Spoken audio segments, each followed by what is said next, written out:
everybody? Welcome to another stream. Tonight we're looking at Disco Elysium.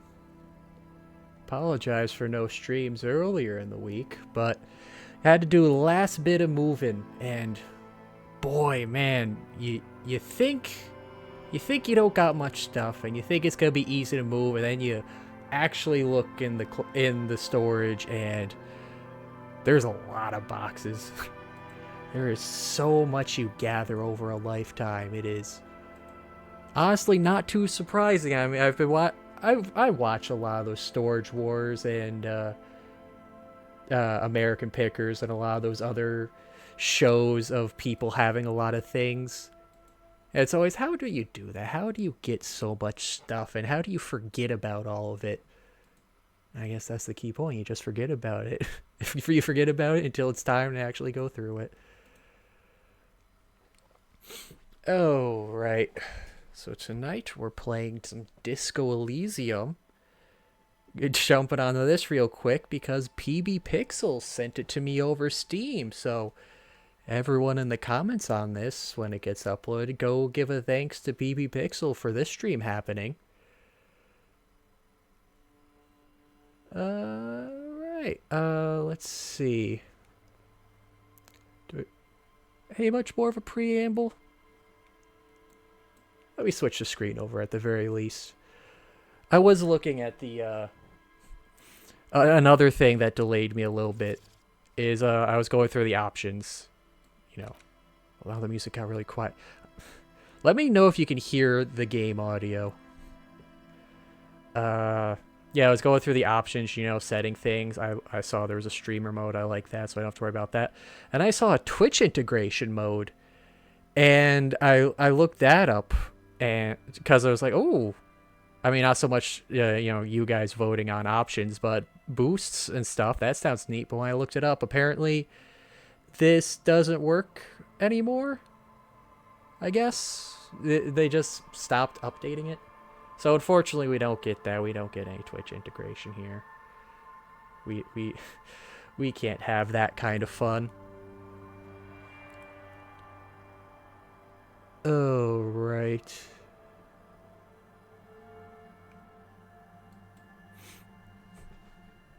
Hold on one second.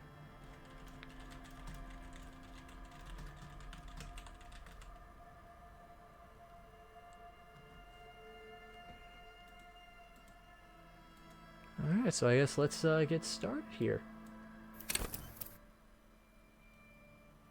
Oh, hold on. Just gotta bump the music back up one more notch. Okay. Select archetype. Thinker, extremely intelligent, very bad with people, knows interesting facts, comes up with original ideas. Okay, so we're gonna go for create your own. Sensitive, very psychological, magnetic personality, but unstable. Might begin to lose his mind. It's very sensitive. Physical, extremely physical, interacts with the world through his body, gets things done, but dumb as a rock. 1 int. I like it. The sensitive is also 1 int, even though it's psychological.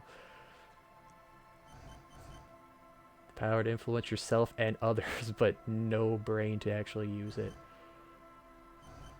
What are these things? Logic, encyclopedia, rhetoric, drama, conceptualization, visual calculus. Oh, I guess like Sherlock Holmes style, piecing things together real quick. It's like volition, inland empire, empathy, authority, suggestion, a spirit decor. Oh, esprit. Esprit decor, I think is probably how it's pronounced. What is inland empire? Like your mental fortitude? It's like, you know, your mental scape or something. I don't know why it irks me that the acronym for physique is spelt with an F, even though that is the correct sound. Physical instrument, electrochemistry, endurance, half-light, pain threshold, shivers. Shivers. Do we have a withdrawal stat? Motorics, how will you move your body? Hand-eye coordination, perception, reaction speed, savoir-faire, interface, and composure. What are these things? Encyclopedia and Lynette Brand. Well, we're going to create our own character.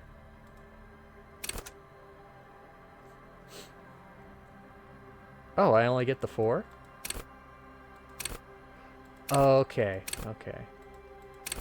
So I was told not to min-max. I don't know much about this game, but when we did Exit 665 last week and everyone was talking about Disco Elysium, everyone was saying how min-maxing is a very bad thing. I don't know, part of this... I kind of want to min-max one of these things. Intellect, raw brain power, how smart you are. Sensitivity, how emotionally intellectual you are. Your musculature, how strong you are. Motorics, your senses, how agile you are. Let's tune down physique. Yeah, I don't need that maxed. Let's drop motorics to 2.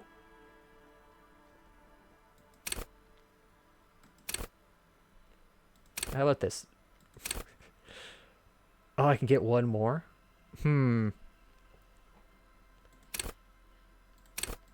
Oh, that... Oh, it could only go up to 6. Okay. I think let's not have anything at 2, probably. Or not have lowest be 2. I don't know, I kind of want to go for this. I like have really good psych and physique. I'm strong, but I'm very clumsy. I can read people very well, but I can't do much with it. You know, I'm like a guy who's good at Jeopardy. I know a lot of random trivia, but it doesn't actually help me get anywhere farther in life. This sounds good.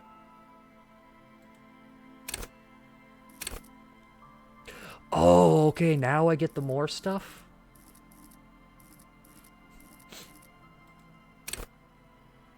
Oh my god, there's so much here. I really like the pictures. It reminds me of the one video where, I forget who did, but, you know, it's like all those esoteric emotions, and it's just all the crazy distorted faces. Logic, wield raw intellectual power, deduce the world. Encyclopedia, call upon your knowledge, produce fascinating trivia. I guess produce fascinating trivia, like I just make it up on the spot. Good luck navigating this game. Thank you, Khazard. I'm sure I'll figure something out. Oh, set skill, so I pick one of these?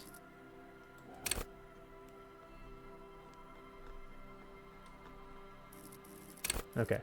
Yeah, I guess let's go through all this. Signature skills info. Cool for analysts, pure rationalists, obviously logicians. Logic urges you to analyze the living daylights out of the case and enables you to piece evidence together, detect inconsistencies in statements, and impress everyone with your astonishing conclusions. It's the bread and butter of many a detective. At high levels, logic will be able to solve even the most complicated puzzle. You will be very proud and thus very susceptible to intellectual flattery, for those blinded by their own brilliance often miss important clues. With low levels of logic, you're going to have a hard time solving even the simplest of puzzle. You find the pieces, good luck putting them together. Oh man, that's me with an actual puzzle. Okay, encyclopedia. Call upon all your knowledge, produce fascinating trivia. Cool for thinkers, historians, trivia freaks. Encyclopedia makes you a know-it-all, turning your mind into a database of facts and enables you to draw on these facts innately, offering a wealth of background knowledge to all things related and unrelated to your case. Who knows when the history of cigarette brands will provide the breakthrough when you need to arrest a murderer, or when knowledge of pre-revolutionary guns might save life. So this is the Columbo skill, I see.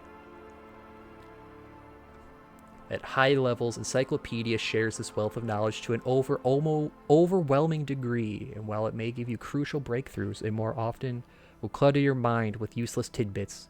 With low levels of Encyclopedia, though, you'll be forced to work with only the clues in front of you. Without any background knowledge, copying is going to be tough stuff. So it's really kind of going at the whole, you can't, too much is bad. It seems like too much is bad, but too little is also bad. Rhetoric, the art of persuasion, enjoy rigorous intellectual discourse. It looks like the guy's vomiting up like a bone or something in this image. Man, the art style's crazy. I wonder who they got to do this. It's cool for ideologues, conversationalists, would-be politicians. Rhetoric urges you to debate, make intellectual discourse, nitpick, and win. Social media skill. It enables you to break down arguments and hear what people are really saying. You'll spot fallacies as soon as they're used. What exactly did the waiter leave out of their testimony? What was the dancer trying to divert you from? Was that double entendre intended, or did you just get an accidental lead? At high levels, rhetoric will make you an oppressive political beast, one whose beliefs are impenetrable, which is to say, one whose mind will not change, one who will calcify. With low rhetoric, though, you have a hard time of shooting down any argument. Nailing people to their testimonies will be nigh impossible. I believe everything. Drama. Play the actor, lie, and detect lies. Cool for undercover cops, thespians of the stage, psychopaths. Psychopaths. Oh, I like if that one's put in. Drama urges you to treat the world as a stage and on it to perform. It enables you to lie, to concoct the most elaborate and wonderful stories, to take on ingenious personas and perform acts of stagecraft in an entertaining amalgam of forbear and deceit. As well, it enables you to see through would-be actors and their false antics. If they lie, you'll know immediately. At high levels, drama may render you an insufferable thespian, one prone to hysterics and bouts of paranoia. For to know the world is a stage is to know that truth is vanity. However, with low drama, you cannot lie, or discern when others lie. A cop who can't do either is a cop who's soon going to be lying 6 feet under. Conceptualization, understand creativity, see art in the world. Go for creatives, psychedelic, fanciers, and critics. Conceptualization has a special role it wants to play in the world. Not the role of the cop, but of the art cop. It enables you to make fresh associations, to delve into world concepts from Jan Karp's postmodernist Carpier to Revical's arabesque architectural style Dideridada, and even the concept of hardcore, and then, importantly, to add your own contribution to these works. I don't know what any of this was, and I feel like... I don't know what it is, but I feel like I should know what it is. At high levels, conceptualization makes you go big, perhaps too big. It's ostentatious, demanding grand displays. Why live life when you can throw yourself into a live volcano? At low levels, however, you'll be unable to see the world in a creative light.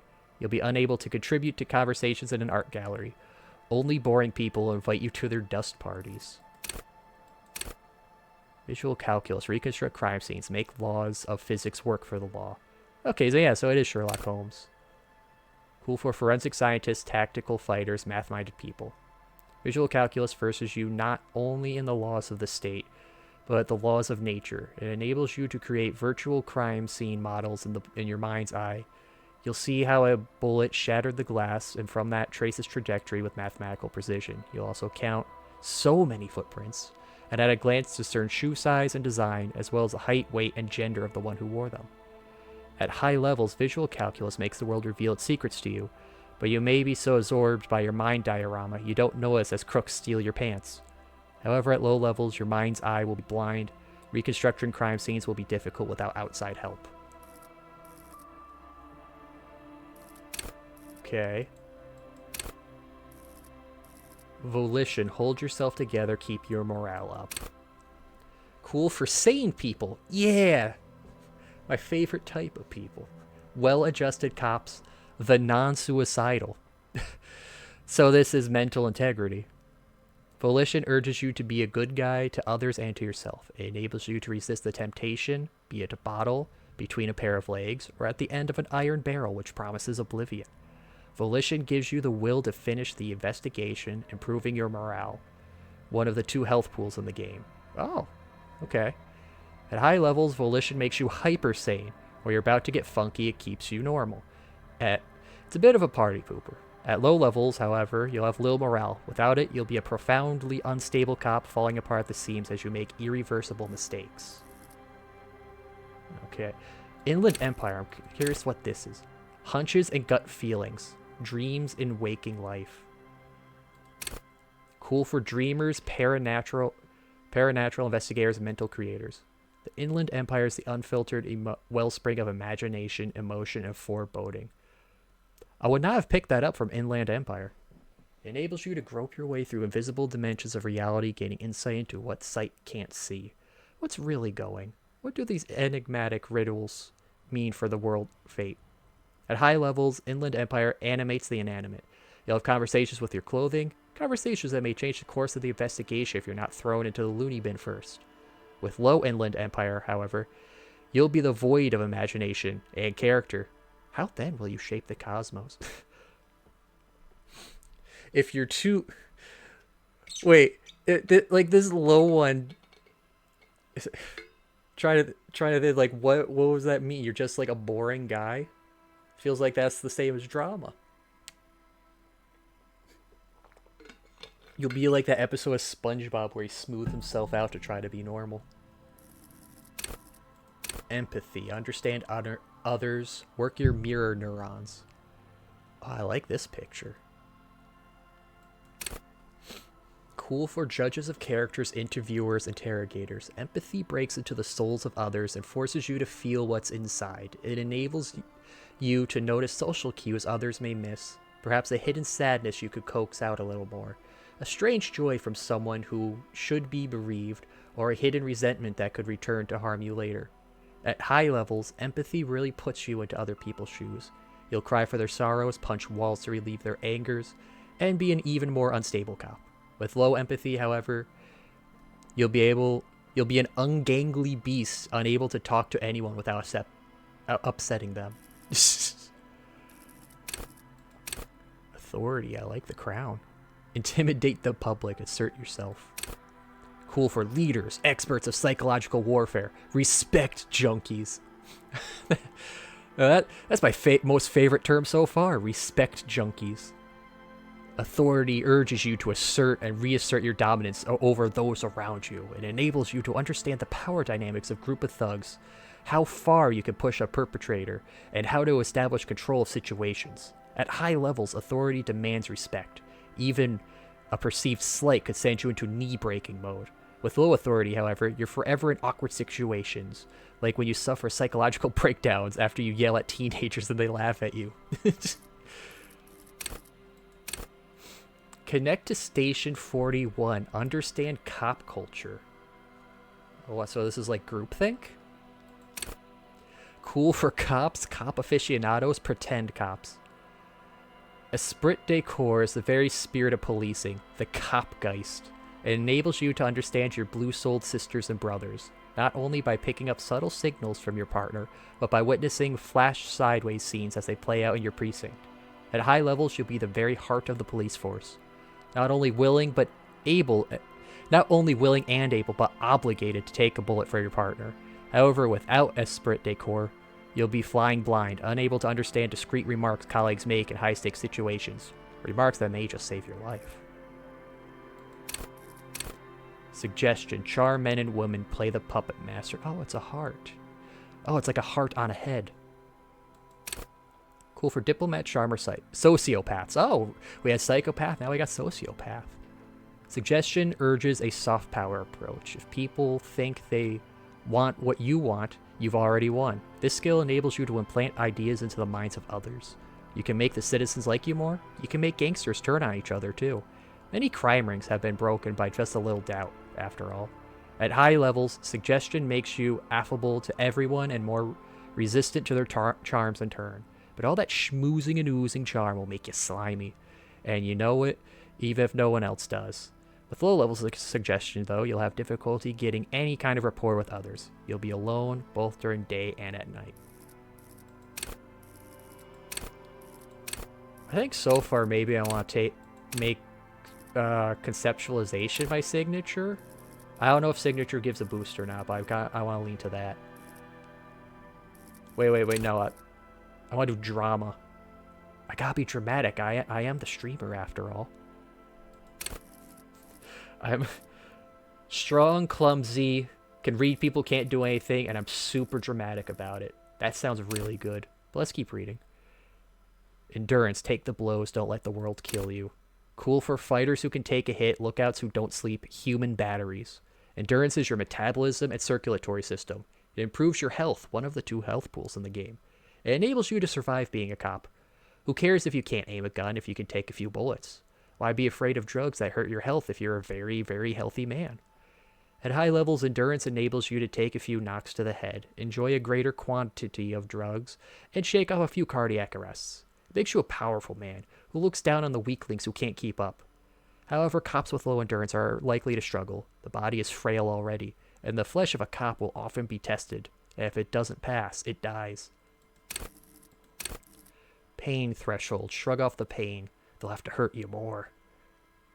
I really like this image here. That's a powerful one. Cool for unstoppable fighters. Guys who won't die. Masochists. Pain threshold ignores damage so you can push on, bloodied and crawling to the bitterest end. It enables you to negate damage you would otherwise take, even mental pain, heartache, and loneliness. In fact, these things can become a thrill you seek out and perversely revel in. At high levels, pain threshold turns in on itself in a seriously unhealthy way, with full-on self-destructive behavior. With a low pain threshold, however, you will suffer too easily. Even a slap from a teenager will make you whine and complain. I almost want to make this the signature. Physical instrument. Flex powerful muscles, enjoy healthy organs. Cool for muscle men, bare-knuckle brawlers, gym teachers. Physical instrument is not only your muscles and your skeleton, it is your ability to use them effectively. It enables you to do push-ups, sit-ups, knockout punches, and 360-degree spin kicks. It's a one-size-fits-all solution to thriving and surviving in a physical world. At high levels, physical instrument breaks doors, chains, and bones. It makes you laugh at all the namby-pansies who can't, and you'll be manned up, encouraged others to curl iron until they're manned up too. At low levels, however, you have a hard time arresting anyone who isn't infirm or already dead. Indeed, engaging in physical confrontations could leave you in either state. Electrochemistry. Go to party planet, love or be loved by drugs. Oh, drug skill. Cool for high flyers, party enthusiasts, cops who need lightning. Oh, I love lightning. Max out suggestion, convert every NPC to Church of Nightmare Moon. Easy game. Yo, why fight? We all worship Moonhorse. It's easy. Electrochemistry is the animal within you, the beast longing to be unleashed to indulge and enjoy. It enables you to take drugs with fewer negative side effects.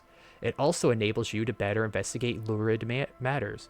If you need to understand a chemical breakdown, or talk to someone blasted out of their mind, or understand sexual dynamics, electrochemistry is there to guide you. At high levels, electrochemistry makes you a man of unrestrained pleasure, an unrepentant Lothario who leers at people with a bottle of speed and a plastic bendy straw in either hand. But with low electrochemistry, you'll be too innocent to be effective. Without a knowledge of drugs and sex, the city will be difficult to understand.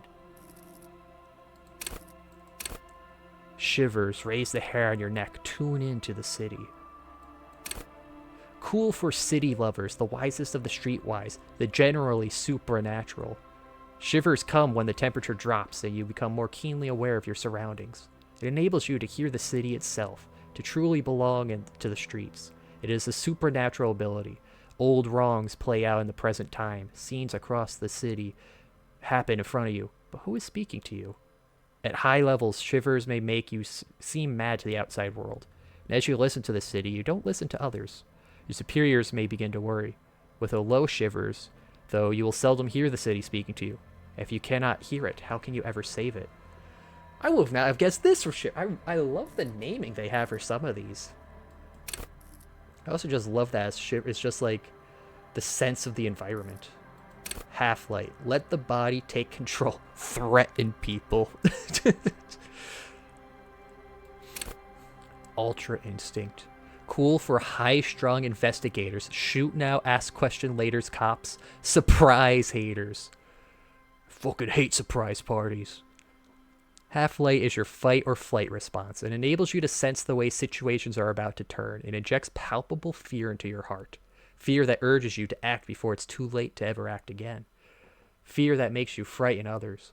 It is the aggression that lets you squeeze every last drop of information out of a witness. At high levels, Half-Light makes you ultra attuned to the world. It is perpetual fear of your own shadow, of someone else's name or scent. You'll be ready always to pounce and physically interrogate passerbys. At low levels, however, you'll find your survival instinct is lacking and your methods limp-wristed. Those who respect violence will not respect you. Just be running down the street, grabbing people by the collar. Where is she? What did you do with her? I don't know who you're talking about. Hand-eye coordination. Ready, aim, and fire. I loved it. I love all of these images. Cool for trick shooters, snipers, jugglers. Hand-eye coordination loves the interactions between you and things that fly in the air. It enables you to catch coins from mob bosses, shoot straight, and understand firearms immediately. Want to know the precise make and mark of a pistol? HE coordination, hand-eye coordination's got you. Want to shoot someone with it? Ditto. At high levels, hand-eye coordination makes you deadly, supposing you have a weapon in your hand. But once you do, hand-eye coordination will compel you to take the shot, even if it's not the best approach. At low levels, however, you'll be even wanting more of a disaster in waiting, because when the guns go off, and they always do, you'll probably hit the wrong target. Oh. Perception. See, hear, and smell everything. Let no detail go unnoticed. Cool for fine detail detectives, sensualists, urban scavengers. Perception wants you to be open to the world, with eyes, ears, and nose working at full capacity. It enables you to take in what others don't notice. The little wad of bills hid away in the sugar bowl, the odor of a perp hiding beneath the floorboards, the gulp of a suspect after claiming they've nothing to hide. At high levels, perception takes in every final detail of the physical world, enough to overwhelm all but the strongest mind. However, with low levels, you are going to miss out on everything. After all, you can't arrest what you can't see, hear, or smell. Okay. Average perception skill. Reaction. Like a blurry face just shaking back and forth. Reaction speed. The quickest to react. An untouchable man. Cool for shot dodgers, thinkers on their feet, pinball heads. Pinball heads? That's a new one. Reaction speed is the agility of your body and mind. It is the instinct. It enables you to dodge punches, knives, and bullets. Also sucker punches of the verbal kind. You'll be more streetwise, never lost for words or lacking a witty comeback. Your mental alacrity lets you connect little details on the fly, working in tandem with your intellect skills. At high levels, react speed makes your twitch reflect freakishly good. However, when your body acts before your mind, innocent situations can turn bad fast. You're high-strung, overly alert. At low level... Oh, you're high-strung, overly alert. At low levels, though, you won't be the one shooting first, which probably means you won't be shooting at all. Ooh, you call him Pinball Head.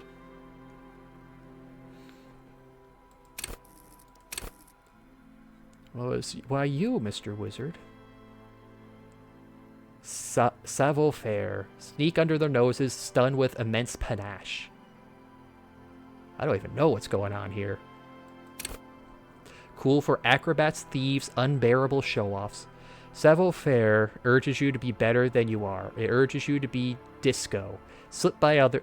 Oh, it urges you to be the Disco Elysium.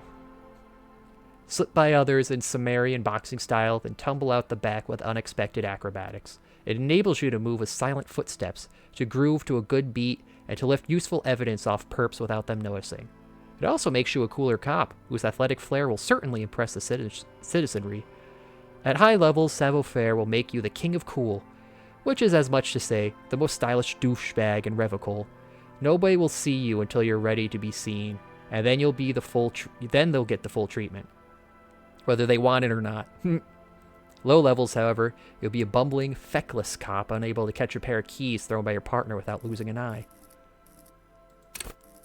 Interfacing. Master machines, pick locks, and pockets. Cool for machinists, tinkerers, instrument players.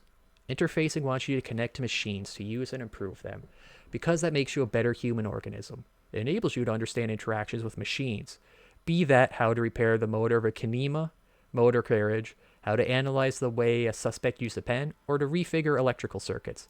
It even lets you steal keys off a keyring without being noticed. At high levels, interfacing will isolate you from society. Why bother with people when you can talk to machines? And why bother with things like money when you could just pocket that display sandwich? At low levels, however, you'll be cut off from a crucial part of the world. You'll have a crucial part of the world cut off from you. People use machines to commit crimes all the time. If you can't understand how a crime was accomplished, how can you solve it? Man, I love how simple this one is compared to the rest. Straighten your back. Keep your poker face. It's like everything else being so crazy, it makes just the simple fit for composure even better. Cool for card players, military fetishists, cool people. Composure wants you not to crack, or at least it wants you to not crack in front of other people. It enables you to put up a strong front. It keeps your emotions hidden from the world and helps you read the body language of others to sense the cracks in their own composure. As well, it keeps you looking good while you do it. You'll rock that disco outfit a lot more if you don't slouch. At high levels, composure makes you tuck your gut in and maintain a stern expression. Even lying in bed late at night when no one else can see you, you'll have to keep it up. You'll never be able to stop. With low composure, though, you'll always be the first to crack. Every cop's got a point when all that fear and rage comes spilling out. And the ones who can't don't stay on the force much longer. Perhaps worse still, you won't even make the ranks of fashion police. Oh, that's even worse than not being in the normal police. And let's go drama. Oh, that boosts it up by 1. Okay. But what are these pluses for? Oh, could I like... Oh, okay. Yeah, go with drama.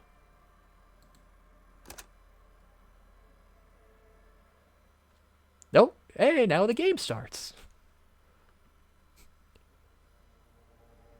The Furies at home are at home in the mirror. It is their address. Even the clearest water, if deep enough, can drown. Oh. Okay. Begin. There is nothing. Only warm primordial blackness. Your conscious ferments in it. No larger than a single grain of malt. You don't have to do anything anymore. I like ancient reptilian brain. So are we dead or are we being born? Tell me, reptile brain, what activates my neuron? Ever. Oh, I know that's my monkey brain. Never, ever. Okay, I'm cool with this. I'm chill. I'm chill with nothing. Just keep me and my egg. Don't let Arceus crack me out of this. An inordinate amount of time passes. It is utterly void of struggle. No ex-wives are contained within it. No ex-wives? Sweet. Awesome. This is great. Now, give me some more of this. Give me some more of nothing. I love it. You got it, sweet brother. Nothing upon nothing upon nothing. Oh, I love it. Cough up some more of that sweet oblivion. Give me more of this nothing. Coming right up, sir. Smooth passage. I want to go. I like pain and burning light and wanting things from people who don't want to give. Alonzi, let's go. All right. Nothing town to fuck all borough. Look, I'm tired of being this type of animal, and who gives a shit? Oh, let's visit the ancient Zero home. Great choice, Elder One. It has always been like this, and it always will. Ah, yeah, sing me the song of death. The song of death is sweet and endless. But what is this? Somewhere in the sore, bloated man meat around you. Man meat? A sensation. No, a sensation. No, I don't want this. I want my nothing. Like a fly to the ointment, your conscience sticks to it. The limbed and headed machine of pain and undignified suffering is firing up again. It wants to walk the desert, hurting, longing, dancing to disco music. Oh, okay. If the something that I have to experience is disco music, I'm actually okay with this. I'm alright with this man meat. You can take it. You're a champion. Ah, who are you? Another voice of my... Mother, help me. There's a head attached to my neck and I'm in it. Stop. I don't want to hear anything more about this sensation. Take me back to the formless, disembodied no. I am not scared. I am a champion. No. No, I refuse this. I refuse this thing. I want no thing upon my sensations. The stench of liquor rises from your mouth, and with it, an ungodly headache. What? Who would do this to their mouth? Who am I? A fiery streak penetrates your skull, trying to force your eyes open. It's a sound. This isn't. Clarion call from hell. This isn't disco at all. This sounds like hard rock. Also, why does my limbic system sound like Dobby from Harry Potter? All is strange and vague. Are we dead or is this Ohio? I'd lean toward this being Ohio, Libby. Okay, I guess I'll have to open my eyes.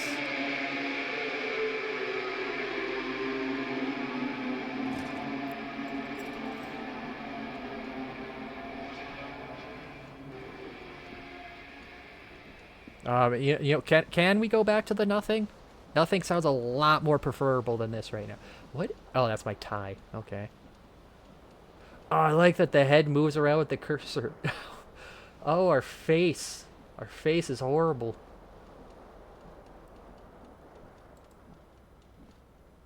This fan has two chain pull switches.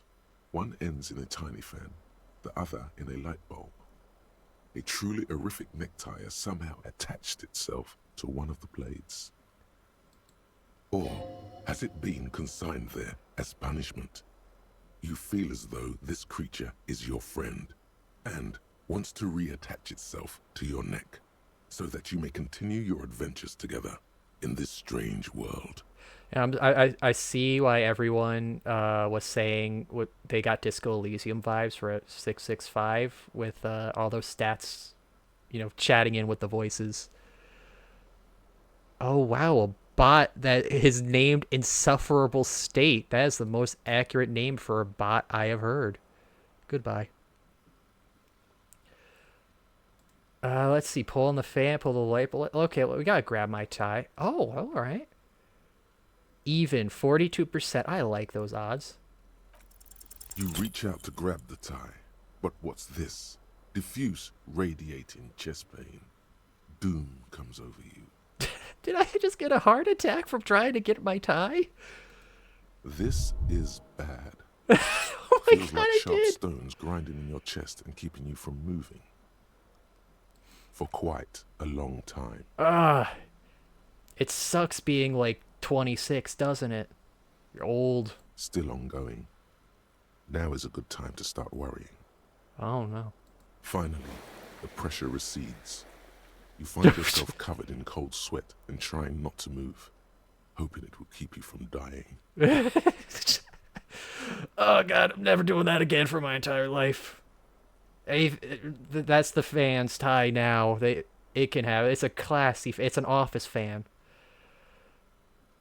Pulling the lights. Terrible mistake. Turn the lights off immediately. You can practically feel the photons burning a hole in your brain. Oh no. It's just a little hangover-induced photosensitivity. Don't overreact. No, keep it. Little black spots dance on your retinas. It's almost pleasurable. Ah, nice. Lucky? Wait, what? Am I lucky that I recovered from my heart attack? Let's pull on the fan. The blades come squeaking to a halt. It should be easier to reach the tie now. Nah. Like I said, that's the fan's tie. What else can we grab around here? There's some obvious points of interaction, but let's ignore those. Hold tab to highlight. Oh, okay. What's this? Oh, is this a mirror? Hangs above a bent and broken sink. In a fierce discharge of masculine energy, someone has ripped half the faucet off. Yeah, because we're an alpha. Also, this is a very sad excuse for a mirror. It's like it's the remaining piece from like a bigger mirror that we dropped. Hot water sprays from the base and steam covers the mirror. You cannot see yourself, just the outline of a man. Suddenly, you realize you have no memory of the face that awaits you there, underneath the soft vapor. Wait, nothing? Sweet, I love nothing. Really? All recollection of the person you are, the people in your life, and even the world you're in has drowned in a sea of blood alcohol. This was no mere night of drinking. It was a deluge of world-ending proportions. Lucky because you recovered, but most people don't and get a game over. So you actually can get a heart attack trying to get your tie. That's amazing. I love that. But see, I'm built different. No, I'm not. I want to keep the nothing. Don't reveal to me a something. We'll have Caveman on side projects. Hello, PbPixel. Also, there he is. There's PbPixel. Everybody thank PbPixel. He made this stream happen. A shirt? Okay. Wait, why did a shirt lower my suggestion? How is a shirt... Well, I guess it would make you less suggestive. It's a normal office shirt, right?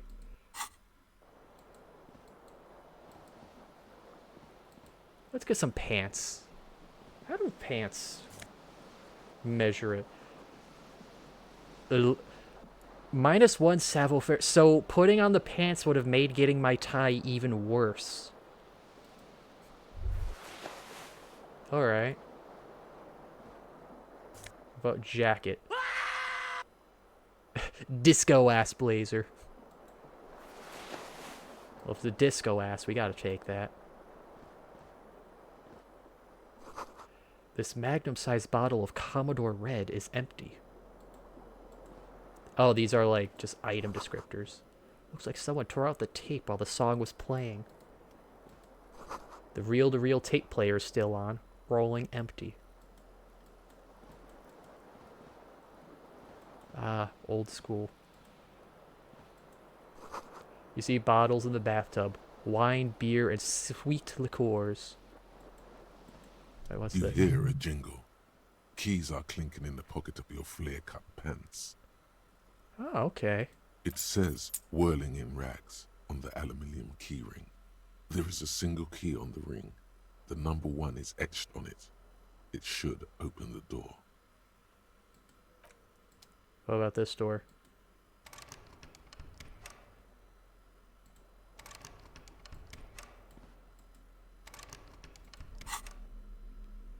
Do I not... Does my character not understand how to use a key?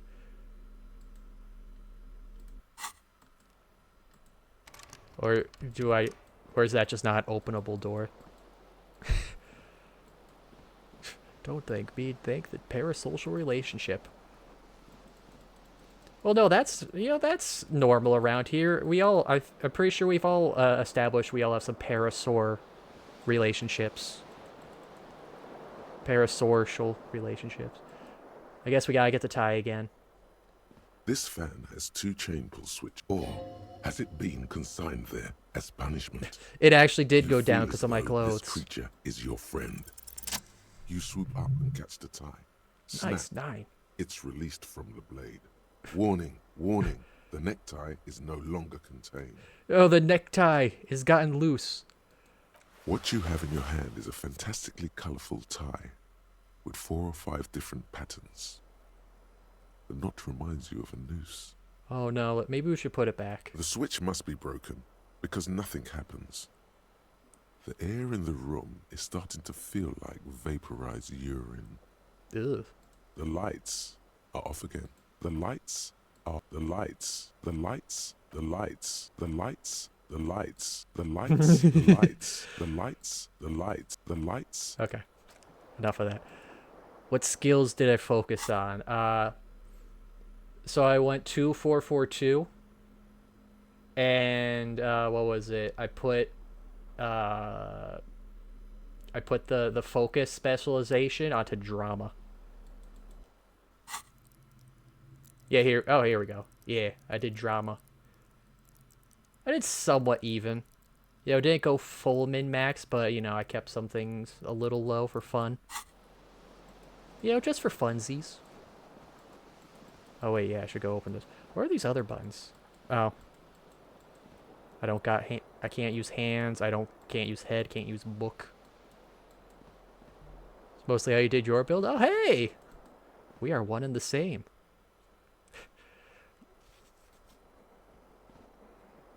Wait a minute. I think this is just your copy of the game.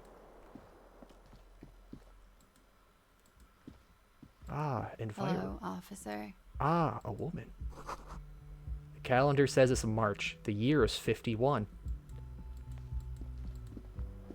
Good old 51. Fast sub, -12, ventigrade, halt. What? There's something on the table. Sale Cite, not available. What is this? 40 cents? Oh, 40 real? Up the flashlight and low light air. Oh. Ah, oh, that is actually so bright. The smell of the sea makes you dizzy. Oh my god, that was actually blinding.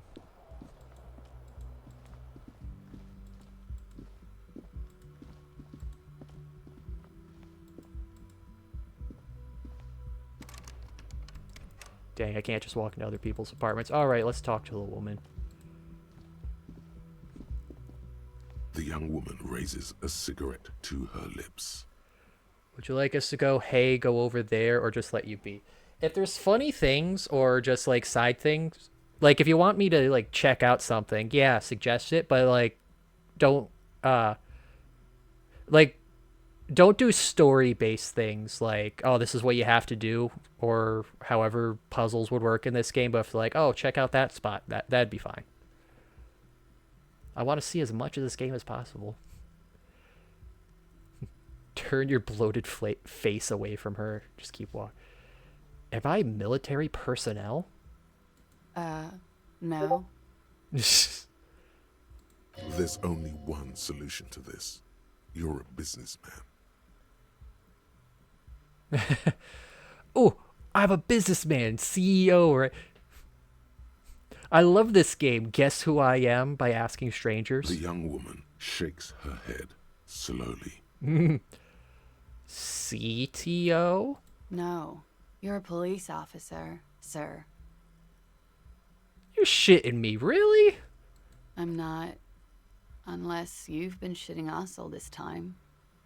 I mean, my bathroom is pretty messy. I might have been shitting all this time. You've been here for 3 days. On official police business, no less. Oh. How official? What is that kind of business? Couldn't say. In truth, so far, mostly drinking. Low 28%. Try the expression on her. Let her know you want her. Physically. You know what? I like these odds. I can believe in that. I'm gonna give her the look. I mean, she called me officer. That means she wants it. Try the expression. Yeah! Why are you still doing this? Because, mental brain suggestion, I'm awesome.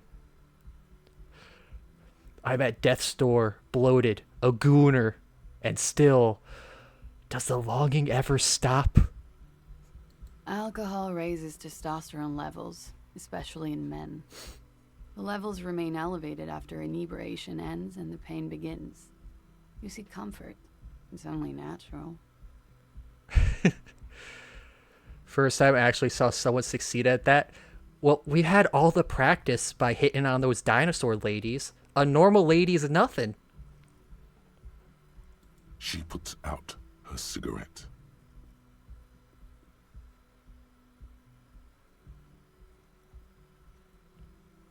She looks back at you, a light glinting off her eyes. See, I told you, she called me officer. This was gonna happen. No, it never stops. Goodbye. Oh, I thought she was gonna let us go after her.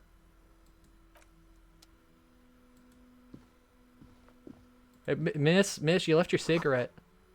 Looks like she left a nice long stub in the ashtray. It's still smoking. The door is closed. Knock. There is no answer. You hear the shower being turned on, somewhere inside.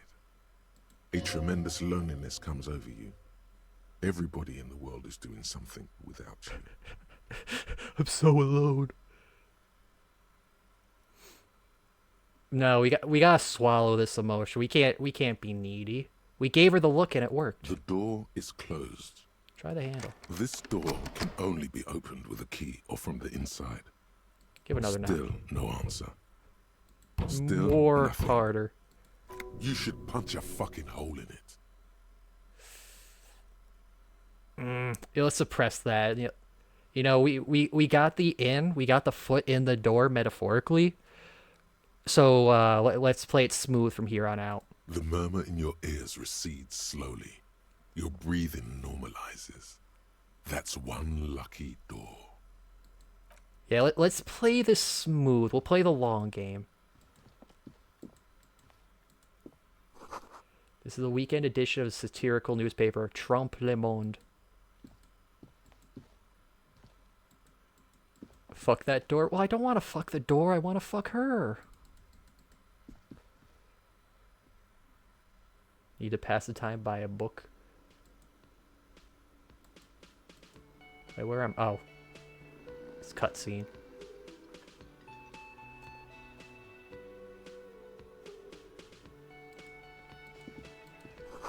Summer door closed for winter. Okay. This is where lyrics would be. Big old karaoke mic just waiting for someone to sing into it. This song will never leave the head. It is catchy. I do like it. I'm guessing we're going to be here a while. Speakers connected to the radio. The music is seasoned with static. You should totally sing karaoke here, the first chance you get. Your emotions need to be expressed. People need to know your vast, oceanic soul. My soul is immense. Utterly. And it needs to be heard. Yeah. Through a PA system. By other people. I should broadcast it on the internet for everybody to watch. Whether they like it or not. Ram it up their ears, says your adrenaline gland. Violently express yourself. What should I sing, though? You have not yet stumbled on the right lamentation, but it's out there. It'll come to you. You will wreak havoc with it. Don't worry. I was like, I could... No, I want to sing something happy. Come on, everybody. Smile, smile, smile. No. Don't sing the happy song. It's stupid. Sing the sad song. It's profound. It's not stupid. You're stupid, me. You have to find something tragic to sing first, though. Okay, I guess I gotta find a tragic song.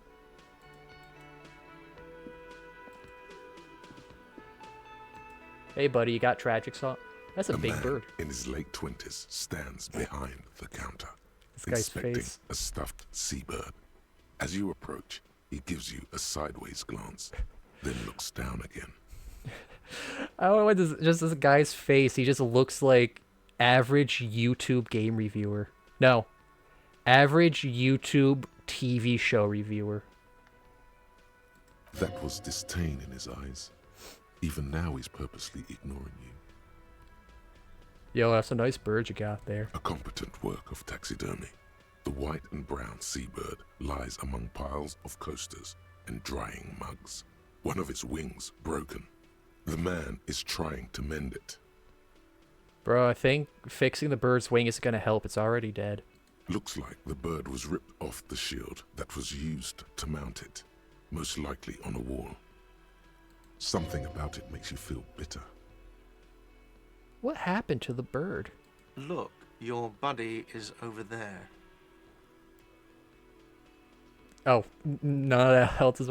He looks at the doors, where a man in a bomber jacket is tapping his foot on the floor. Why don't you go and talk to him, okay? Hey, I just learned I'm a cop, so I can do whatever I want. He pretends not to hear you, concentrating on the bird instead. Are you a bartender? A competent looks like that something about it makes you feel bitter. Yo, let me help you with that. Look, your buddy. Why don't you go and talk to him, okay? He pretends not to hear you. I don't think you like no, me. You're a hero. A real hero cop. I'm a hero? Could the Awesome. massive property damage upstairs have anything to do with this? I'm not just a cop, but a hero? Yes, you are. A real decorated hero. Sweet, what did I do? What did you not do? First you took the body down, then you solved the murder, then you didn't trash my hostel room. Maybe you even negotiated the strike. Wow, I'm awesome. I did all that? I'm not just a hero, I'm a godsend. No, you see, actually, you didn't. You haven't done anything even remotely useful since you got here. Well, now I don't know what what to believe from you. You're just going back and forth, buddy. What have I been doing then? Have you seen me around? No, I haven't seen you around. I'm not always here. He looks down again and keeps plucking at the bird. So are you the bartender? No, I'm not the bartender. I'm the cafeteria manager. I don't know, you strike me as a bartender with that little vest. That period of my life is over. Not everyone who stands behind a counter is a bartender, okay? I'm the cafeteria manager. What's the difference? I have 3 cafeterias to manage. 3. Sylvie tends the bar here, not me. I'm only standing in. Okay, well, where did Sylvie go? She just, you know. No. There's something there, and it's not good. That's all you know for now. Alright. Glad it came out with full voice acting update, otherwise your voice would be raw by the end of each stream. Oh, so it didn't have full voice acting to begin with? Oh, that wouldn't be too much different from the Snoot and Wani streams. We talk about... Well, actually, I guess it would, because it would be all on me instead of split across 4 people. The menu has been wiped clean. Only the word Monday is written on it. Oh, no. Garfield would hate this place. No Saphid. But that's a fire extinguisher. Oh, healing item? Oh, so that's like medication? That's drugs we picked up? You need to find a sufficiently tragic tape, then play it on the boombox to memorize the lyrics. Then ask the cafeteria manager to perform, preferably in the evening. Ooh, sad song. We had a tape upstairs. It's a water cooler. A large bubble is rising to the surface. Alright, we can run.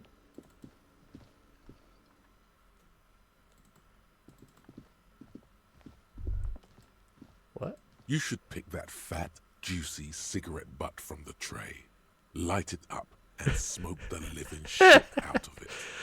Ah, yes. I love my intrusive thought skill. The what? The living shit. Your mesolimbic reward pathway does not mince words. It wants smokes. That wasn't the part I was questioning. Who knows what you are? A monster, a murderer, the gnome of Jeroma? You feel like a smoker, especially when you look at that juicy, succulent, seductive cigarette stub, still smoldering deliciously. I love electrochemistry. He's so visually descriptive. You know, I'm starting to think electrochemistry that you're not telling me to smoke this because I'm a smoker. I think you're telling me to smoke that cigarette stub because that lady was smoking it, so it's an indirect kiss I'm gonna be getting. She broke it at the filter. I can't smoke that. How very astute of you. This renders it ineffectual. You should look for a whole cigarette, or better yet, an entire pack. Strike that. A carton. Make sure they're all healthy and able-bodied. Then smoke them all.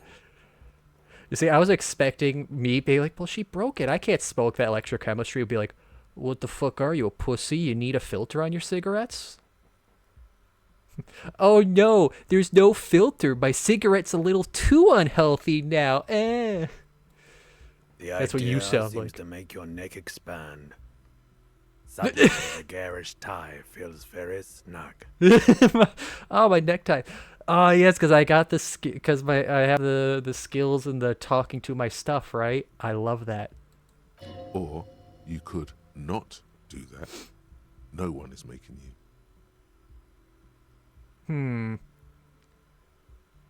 I should enthusiastically. I should not. Priority 1. I'll think about it. I'll think about it. The whole pack, I don't know. This one, I kind of want to smoke this one now, actually. I really want to smoke this specific cigarette. Good. Thinking about yummy cigarettes in your mouth is the next best thing. Make sure you think about juicy sticks of tobacco all the time, though. It doesn't count if it's not all the time. Yummy cigarettes. Don't even smoke them. Just chomp them down. Eat them like candy licorice. And when you're done thinking about them, graduate to getting them. Plus, smoking them gives massive bonuses. Find smokes and smoke them. Forgot how long this game is, but you're gonna want to make it longer. List all these inner thoughts trying to influence you. Ah, perfect. That's what we love on this stream. Making games 3 times as long. Find a pack, put it in your hand, and the smokes will do the rest. Okay. But I want to smoke this one now.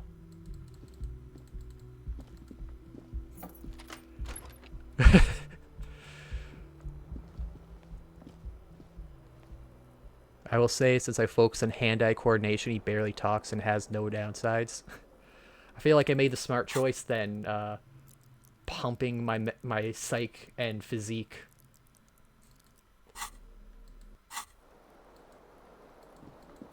Ah, yeah, Schizo playthrough. Still can't open this door. Oh, maybe I put key in... No. Okay, the keys would be for the front room. I could look back at the mirror again and figure out, you know, who I am, but I don't want to do that. So I guess my buddy is downstairs. Ah, let's blind myself again. Ooh, what's that? A gust of briny wind washes over you. Oh. Well, this song has a bit of a Blade Runner vibe. Oh, shoe!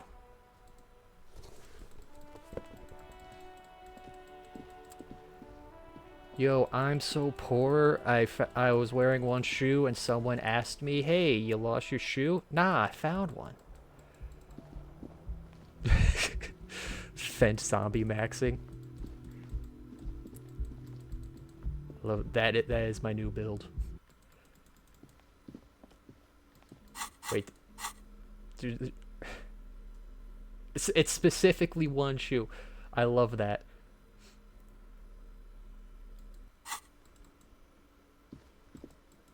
Just recently watched Blade Runner. It's a good movie. It's great. Next, you gotta watch Blade Runner 2049. You know, that stars literally me. The soft purr of an electric juicer comes from the kitchen. Someone is working. God, why can't I speak tonight for some reason?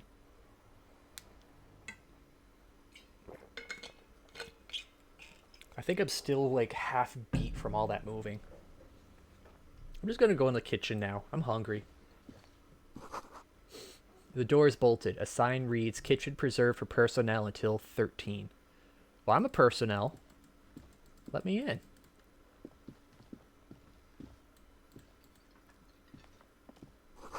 A sign reads, mess hall reserved for union members. Doors open at 16. Oh, that's right. I went all the way up there. Specifically to check the tape deck. I forgot to do that because I got caught up with smoking. Man, I'm disappointed because there's neat things being said on the screen, but it loads so fast that, like, it doesn't... Oh, here's my other shoe. Hold on, let me get... No. This is a one-shoe playthrough. I'm not putting that shoe on.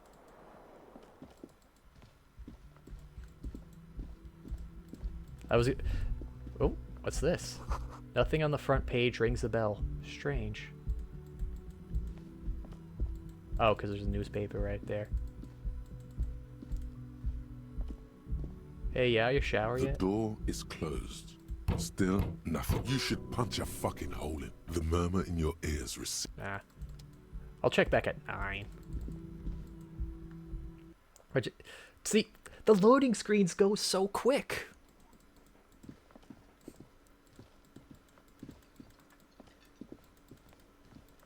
It's like an open world. There's practically no loading. What's this? The Royal Pinball Machine is unplugged. Well, we gotta plug that in, right? Come on, we gotta play some pinball. Hey, wait a minute. You're not an alligator. You shouldn't be in that wheelchair. You shouldn't keep your colleague waiting. She nods towards the man in the orange bomber jacket. Cryptozoologist. Oh, so you're hunting Bigfoot. Put shoe on head. Can I do that? Aw. Dang. Green crocodile leather shoe is exclusively for your right foot. Yours. Pick out the shards of glass and it fits you perfectly. What, did I like kick it through the window? Okay, what else do we got around here? Bowel realm has been knocked over. Beautiful dark liquid is spilling out. That's a YouTuber ref, right? What was? Shoehead? Sleeping dock worker. A man is sleeping at the table, wearing mud-caked boots and rolled-down overalls. The back of his shirt reads Wild Pines, encircled by a logo with a tree. On the counter, rolled out of his open hand, you see a blister pack of headache medicine. I'm gonna wake this guy up. You gently shake his shoulder, but nothing happens. This man could probably sleep soundly in a ship's engine room. Oh, okay. I guess I could use The these man then. does not mind. You probably need them more than he does. You've just picked up some magnesium. This item is stored in the bottom left corner of the screen above your character portrait. Use magnesium to heal your morale if you have morale damage. Oh, so that's not like levels, that's just like it'll heal me one of those little 4 squares. Oh, okay, so I only have 4 health then. Basically. Anything on these tables I can click? Okay. I guess we'll talk to Buddy now. A bespectacled man in an orange bomber jacket is tapping his foot on the floor. Looks like he's waiting for someone. You. I love this guy's goofy face. What part of my brain is the tutorial agent? Though the one that speaks up like early spots in your life, but then kind of gives up when you actually need it. As you approach, he narrows his eyes and extends his hand in greeting. If an assault were launched on this building right now, if the windows came crashing down and the whole world descended upon you, this man would hurl himself in death's way to save you. You are sure of this, but why? I love that. I love that mental image. I'm gonna shake his hand. Hello, I'm Kim Kitsuragi, Lieutenant Precinct 57. You must be from the 41st. His grip is firm. You realize he's waiting for your name. This is your chance to come up with a really good name for yourself. Get creative. Conceptualize. I'm tempted to conceptualize, but I also just want to say nothing. I'm the mystery cop. I'll be real, my only memories of this game was Pat from Two Best Friends Play constantly making bad decisions and screwing up, but that was years ago. Is this game really that old? I thought this was fairly recent. I'm gonna say nothing, actually. It looks like we had a little scheduling error on Sunday. Saturday too, actually. Have you had time to talk to the manager here? There's a misunderstanding. You're taking me for someone else. I don't even know who I am, so you can't know who I am. No, I don't think so. We should ask him for a rundown of the area, now that I'm here as well. I understand the scene is out back, right? Oh, forceful. It also wouldn't hurt to assure him the police are finally here. In full force, I mean. Have you mapped out the initial interviews? Yes, the police. I am a policeman, as they say. Right. And the interviews? Nope. Okay. We'll have time for that after we take a look at the coroner's case. I'm just being very obstinate and he's just rolling with it. I like him. Have you removed the dead body from the tree? Look, you know. I don't like dead bodies. Sure. But did you take it down from the tree? I would like if there was an option that says, what tree? Oh, that dead body. I thought you meant the other dead body. If you see a dice roll choice, take it. The results are funnier no matter... Okay.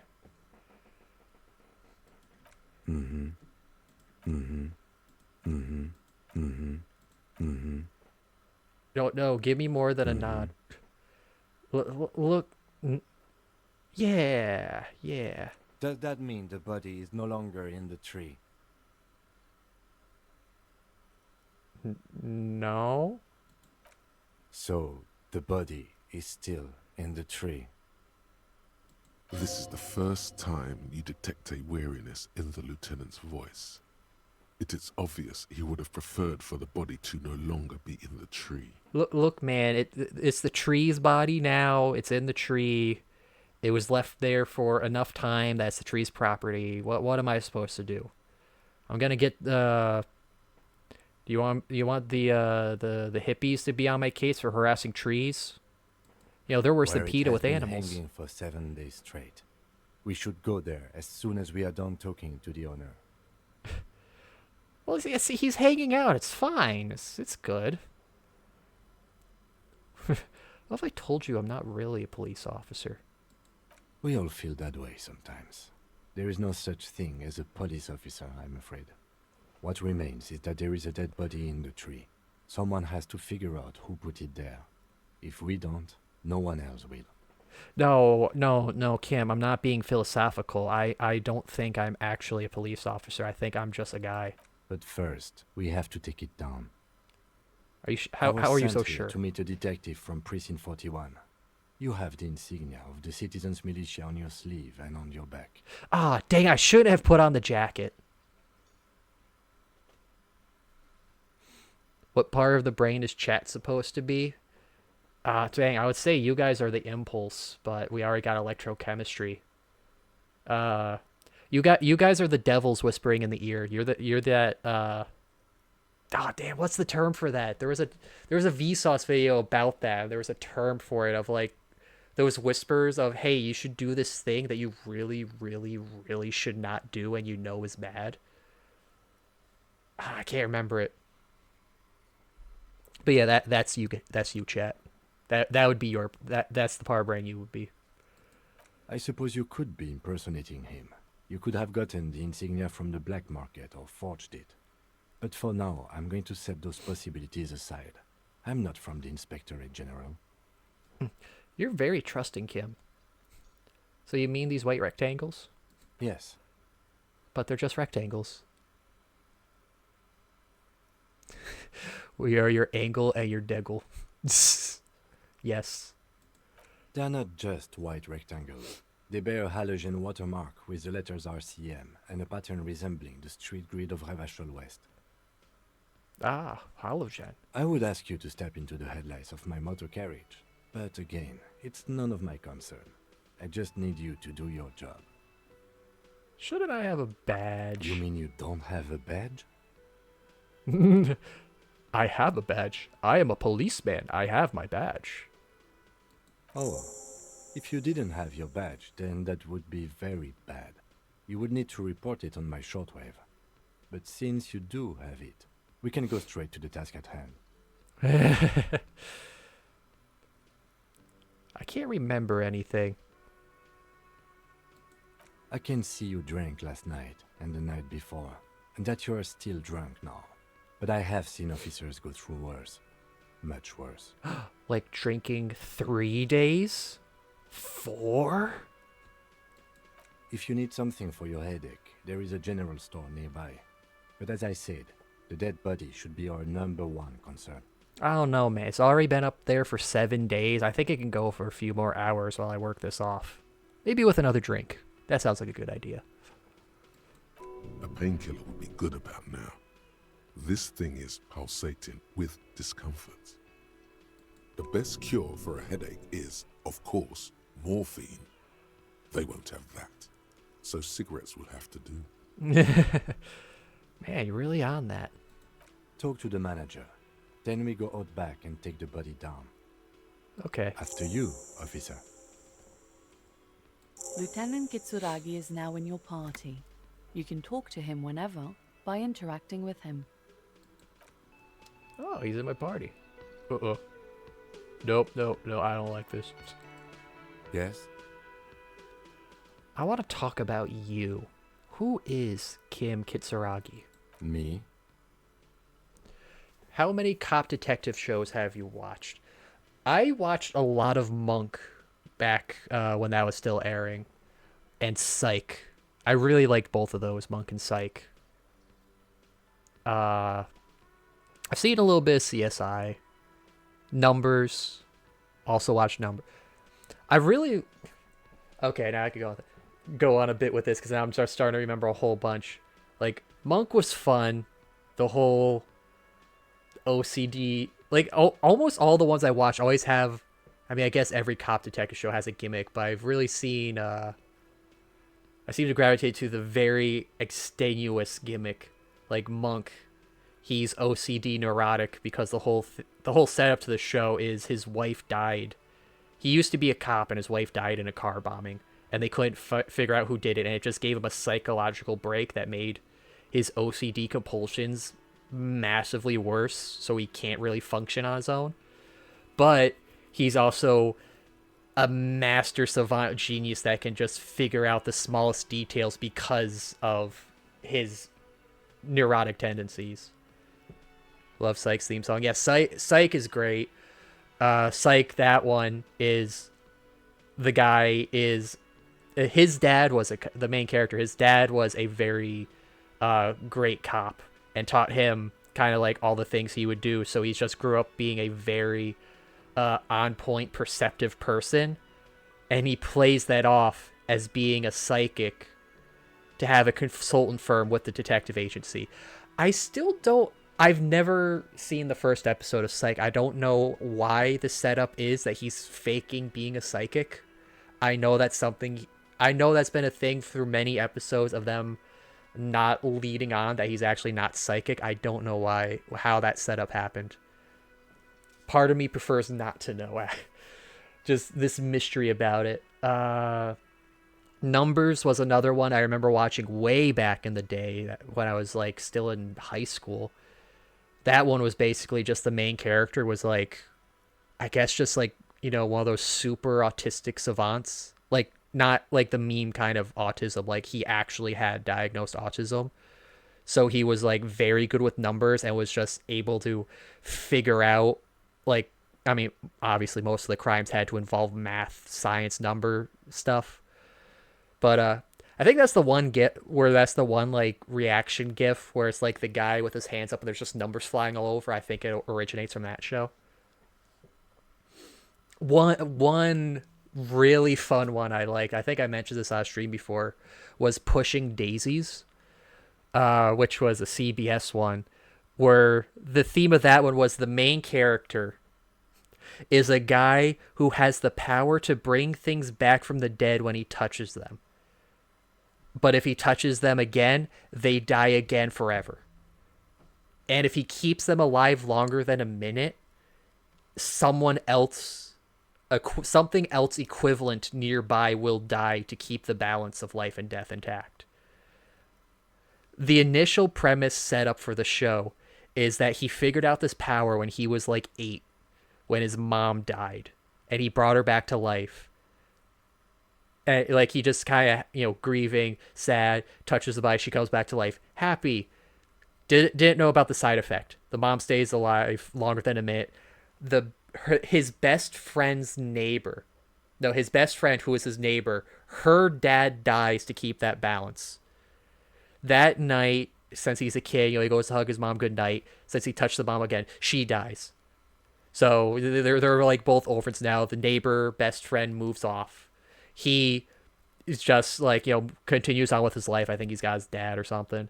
Later on, he's an adult. He opens up a bakery where he uses this power to bring dead, rotted fruit back to life to make the best pies ever. And now he also works as a consultant with a detective who brings him into the morgue to have him bring the victim back to life so the guy can question the victim to get as much details as they can within that minute. And then they, put the person back dead again. But the first episode opens with when he brings him in for this victim. It's like, I got another stiff. I need you to come over. We got to interrogate them. Let's check this out. They go over, they pull the morgue drawer out. They pull back the plastic. It's the best friend. It's the childhood next door best friend who was dead. And when he brings her back to life, he can't bring himself to kill her again. So the whole show is now she's alive. They both work with the detective guy to solve these crimes, but you also got the plot of them reconnecting and starting to build a romance, but they can't ever physically touch because he would just kill her again and it would undo the whole thing, because also someone died to keep her alive. So it's like, are you going to let that death go to waste? That one was a really fun one. I don't know if they ever, how that ended. I think I ended up fading out after like the second season or something. I remember there's a comic about a cop that whatever he eats, he remembers what they remember. Never seen it, just watched a review of it. What's the name of that show? Pushing Daisies was the name of that one. There was another show. I never really watched this, but of a cop that eats whatever he eats, he remembers what they remember. There was a detective show. I think this one's on Netflix. It was like called like Zombie. No, it's not Bones. That's a different one. But the premise of this one was the detective, the mortician, is a zombie girl. Like, she looks normal, but she's a zombie. And the bodies that come in, she would help the detectives because she would eat some of the victim's brain and get all their memories in that last moment. So that way she could see how they died and try to help them figure out. I can't remember if she hid the fact that she was a zombie and was just like played it up as she's really good at reading the dead body, or if like just her being a zombie was common knowledge. I have no idea. God, now I want to go back and like watch that show because that just sounds like a crazy premise to have for a show. I love these detective shows that just kind of go just wild with the setup thing. Because I guess there's only so many ways you can spin. Oh, this guy's really good at figuring out clues. We've already had Columbo. We've already had, all these detective shows, Sherlock Holmes, stuff like that. Then we gotta go wacky with these premises.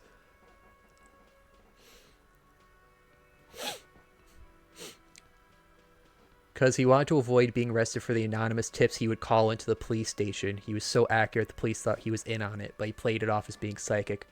Oh, okay. God, wow. Could you imagine that? You, like, just... That seems wild as a premise, though, because his dad was a detective cop that worked for that police station. Like, they knew him. So if anything, it would think, oh, this guy is... Oh, you trained your son really good. He's really good at figuring stuff out. We should hire him. But it's like, no, we think he might be in on it. No, I'm not. I'm just psychic. Actually, you know what? I flip around. I really like that premise now because it's just so wild for a setup.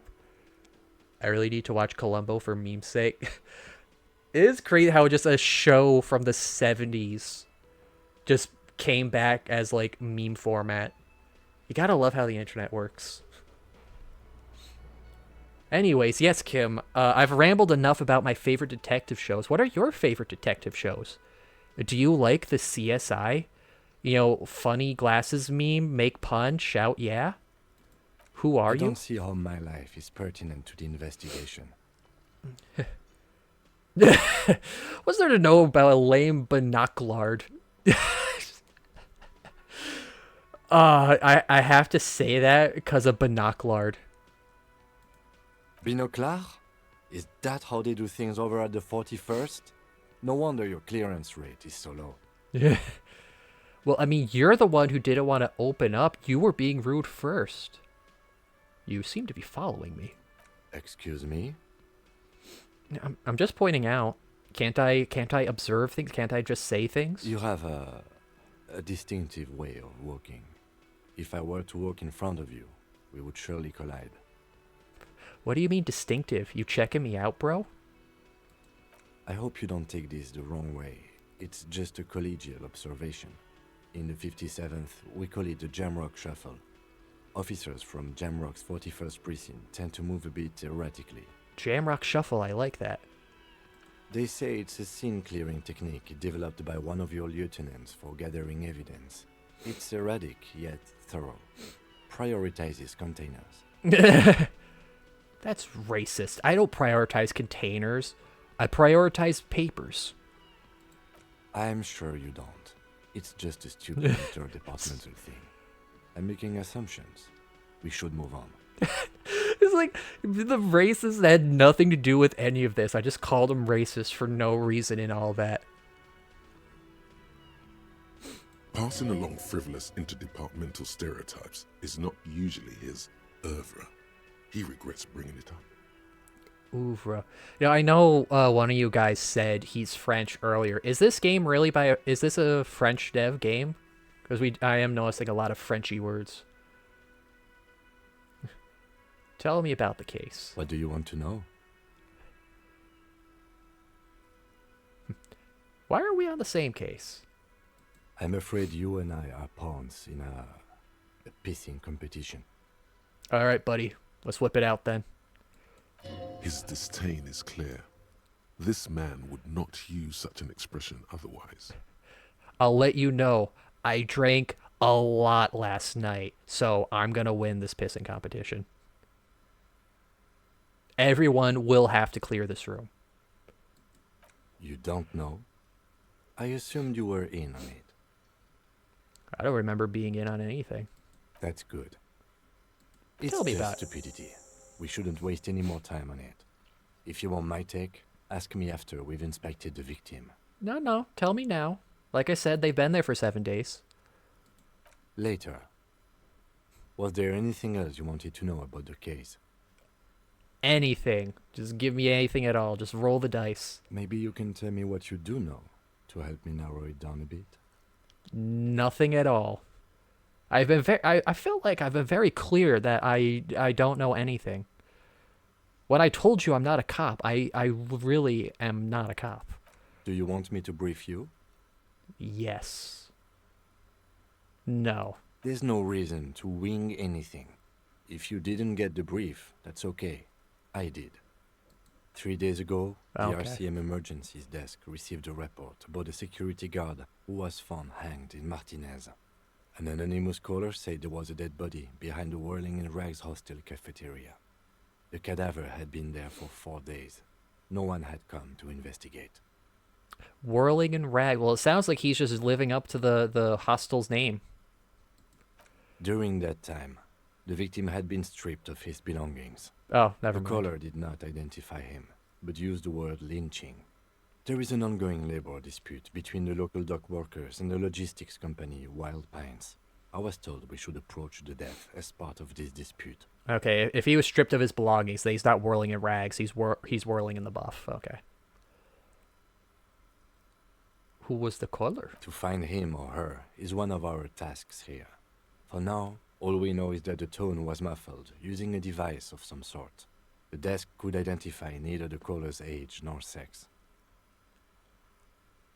The Jamrock Shuffle is a joke about point-and-click adventure. Characters run around searching it.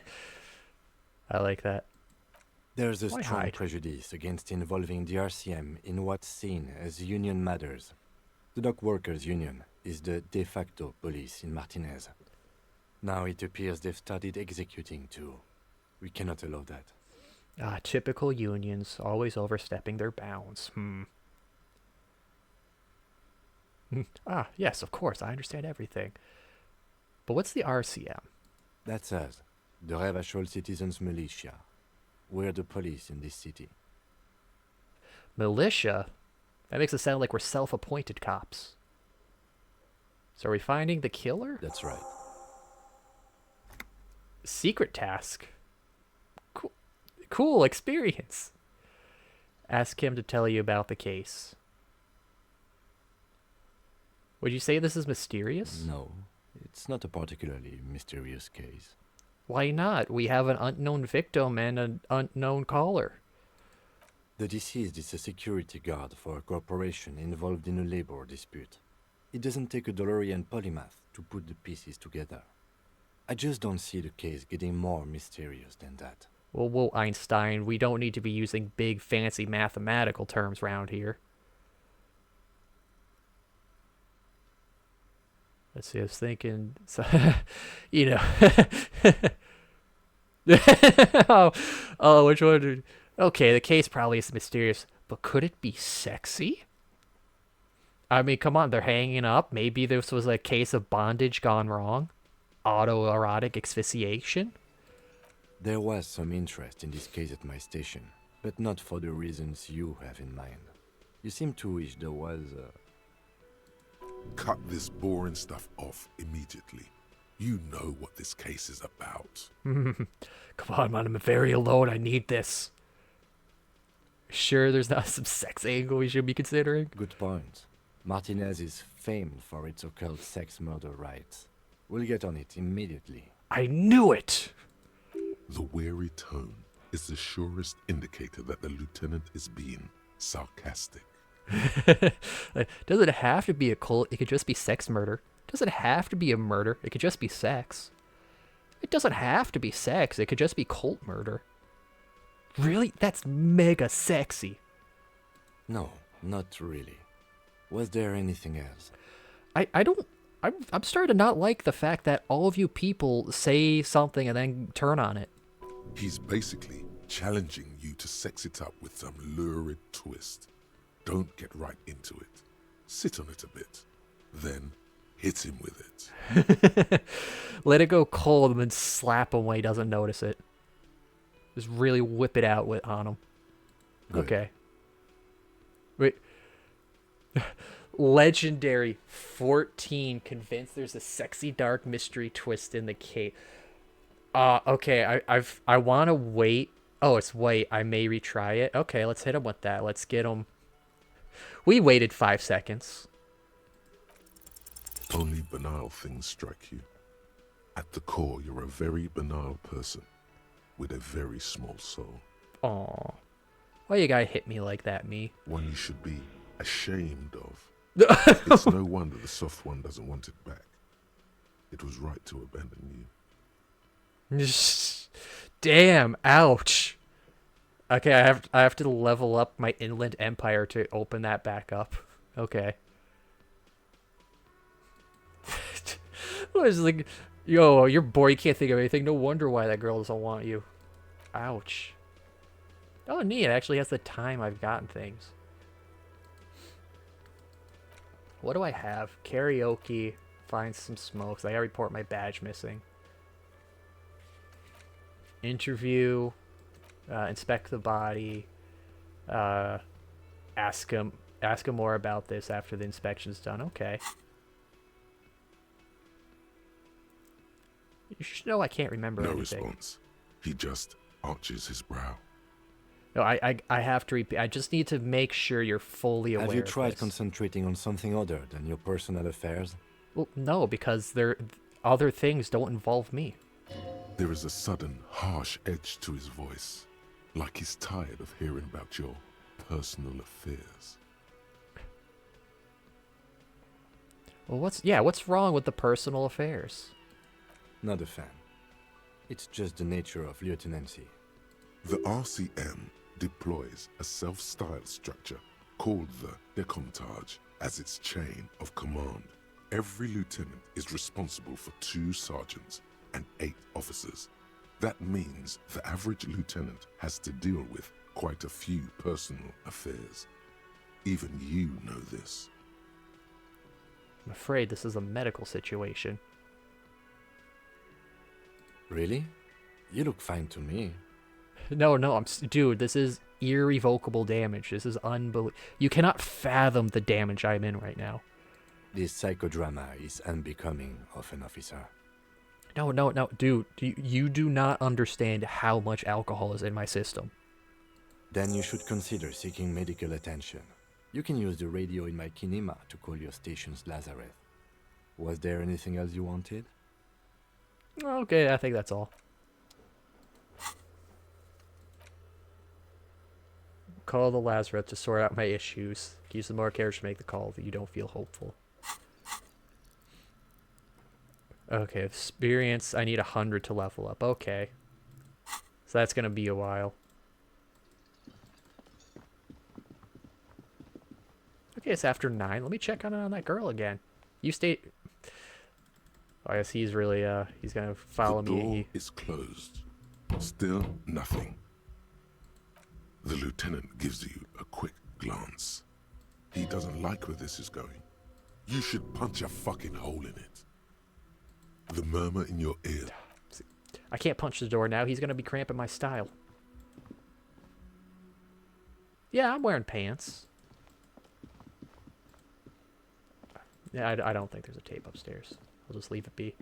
The man with the unimpressive beard notices you approaching.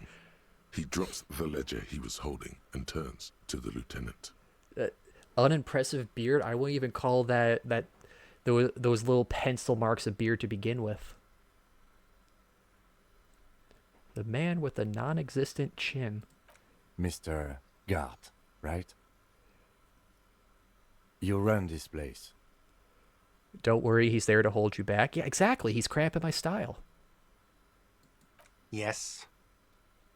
He responds tersely. I am Kim Kitsuragi from Precinct 57. This is an inter-district investigation, so joining me from Precinct 41...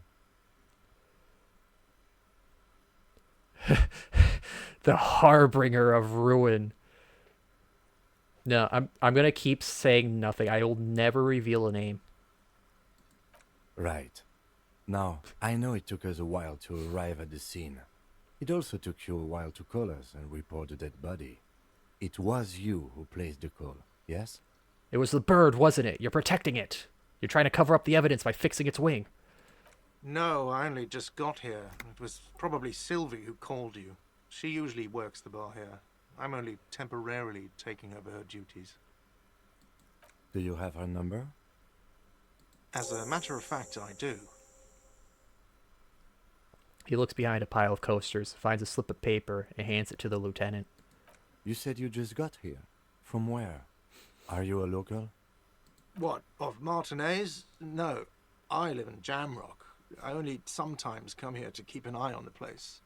This is just one of the many, many cafeterias I manage. Hey, no, don't play it up now. You said you had 3 earlier. But you still know your way around, yes? In case we need directions. Yes, I know where some things are, but as I said, I don't live here. I just used to work here. And I'm not going to start working here again, if that's what you think. I didn't imply that. Detective. Who, me? Mm-hmm. I have everything. You? Oh, you mean I have questions besides this one? Yes, yes. He means, do you have questions for me, like a police officer would? The cafeteria manager is clearly agitated again. Well, I don't think I like the tone of this guy. Where's the body? Behind this building, there's a courtyard. They hoisted him up on a tree there. How do we get there? That's easy. See that door there? First you exit through that. Then, to your right, you should see a big hole in the fence. A really big one. You can get to the courtyard through there. No need for the keys. The hole is big enough for the Franco-Nigerian cavalry to fit through. Why? Well, how would you get to the courtyard without the big hole in the fence? Huh? Feels like you got a lot of neglect going on here, you know? Maybe you are involved. I mean, you can't repair your fence. You got people hanging up dead bodies everywhere. You're letting this place fall apart, man. I question your ability as a manager. Does he want you to feel guilty of making that hole? It's implied in his voice. I don't know who killed him. I'm not the police. That's your job. Getting awfully defensive. I think you might have killed him. What are you, crazy? Of course I didn't kill him. Now you're getting upset. Suddenly you tense up. Blood is being pushed to your muscles. You should hound him on this. Hound him hard. The prey drive says. Did you kill him, Gart? No, I didn't. Listen, you could tell me. You know, I'm your friend. I'm your buddy. You know, we bonded over your bird. You could tell me. I didn't. I don't appreciate this. What is this? Look, like, why did you... Just tell me why you did it. What pulled you to end another man's life? Did he break your bird's wing? Was he the one that damaged it? Do I have to answer him? Is this mandatory? Yes. The lieutenant stands motionless, his expression unreadable. Did he hurt you? Is that why? Do you get some sort of sick kick out of killing him? Is this part of your sex cult? What are you, an idiot? I told you I haven't killed anyone. Anyone? So you have multiple murders, huh? He ignores you. Why did Sylvie go away? Did you kill Sylvie as well? Are you covering this up? When does the blood trail end? None of your business. Yeah, you're avoiding the subject a lot now, Gart. Oh my god, what is your obsession with this Sylvie person? Get over it. You're the one who brought her up to begin with. Don't push. Now you're deflecting. Gart, this is not a very good situation you're putting yourself into. Maybe it's he who's obsessed with this Sylvie person. Certainly sounds like it. She went away because none of your business. Oh my god. Maybe it's he who's Okay, obsessed it doesn't with like do anything at the go bar. Let's go. That's all. Well, 30 experience. Not so fast. You owe me 130 real. No one is saying the multi-pattern necktie you found tied to the ceiling fan can talk. No one. It must be merely imagination. But Let's bail! Time to push the eject button! Sounds like a responsibility! Don't like those! I love this necktie. I like these odds. I think I can pull that off. Let's just slip away here.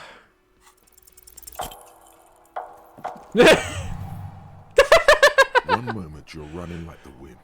Then Oh, you no. suddenly turned around and are giving him the finger, furiously, with both hands. Why?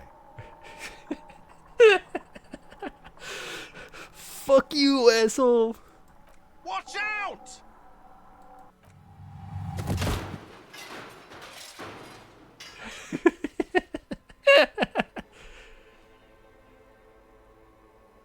Everything goes dark. Ah, yes, my nothing. I love that. Back so soon. That was so worth it. Come on, reptile brain. You should be with me on this. Admit it. You just missed the quarter light. The darkness on the edge of town. Yeah. I was wrong to let you go. I should have kept you here. Is it bright where you are? Is it terrifying. Have you felt the love? I haven't. No, I gave the lady the look, and she didn't reject me, so I'm doing fine. It doesn't look so, sweetie. Are you okay?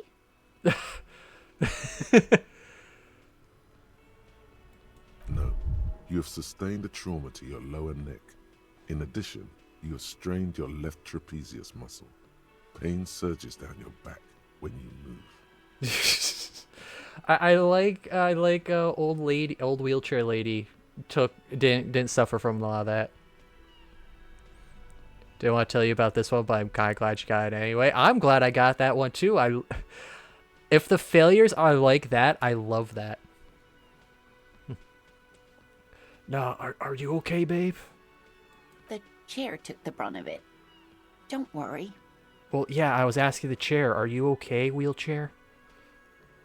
I would love if the wheelchair could respond because of our talks to things skill. Are you sure, ma'am? Yes, yes. Check on him. Sir, I didn't mean for this to happen. I'm sorry. This has always been a cop-friendly place. I love that. We bolt, flip him off, jump into an old lady's wheelchair to topple over a crippled person, and he's apologizing for the situation. I love that. We have gone alpha mode. The drinks are on the house, okay? There were a lot of drinks on the tab. I still have to charge you for 3 nights and the broken window, though. That's 100 square. Thank you for your cooperation. Don't thank me yet. You still owe me 100 real. If you don't have it by tonight, I just can't let you up there. He points upstairs towards your room. That's fine. I got a nice babe that's gonna let me use her room. And for God's sake, watch out for yourself.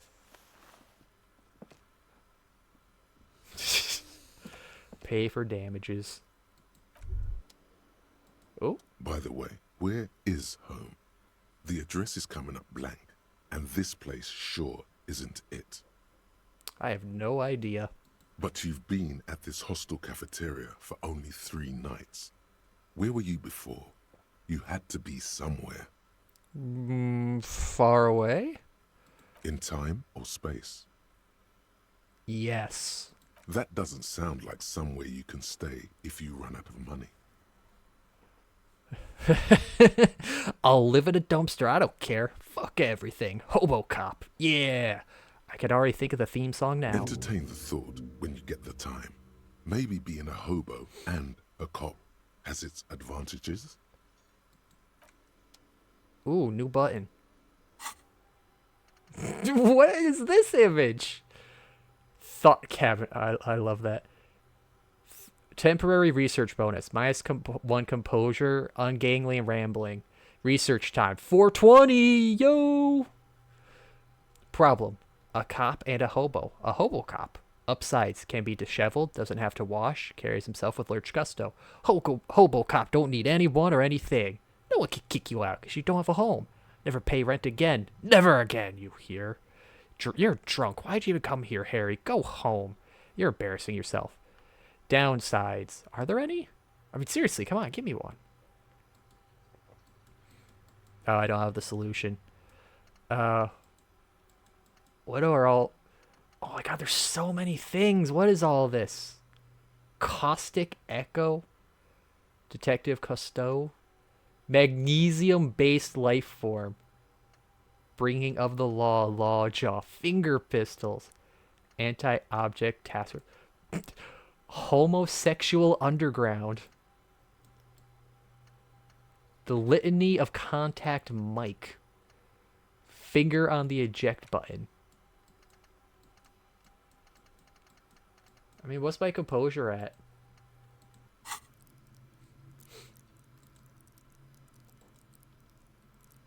I mean, it is 2. Yeah, you know what? Hobo cop. Yeah. Oh, look, we got a skeleton.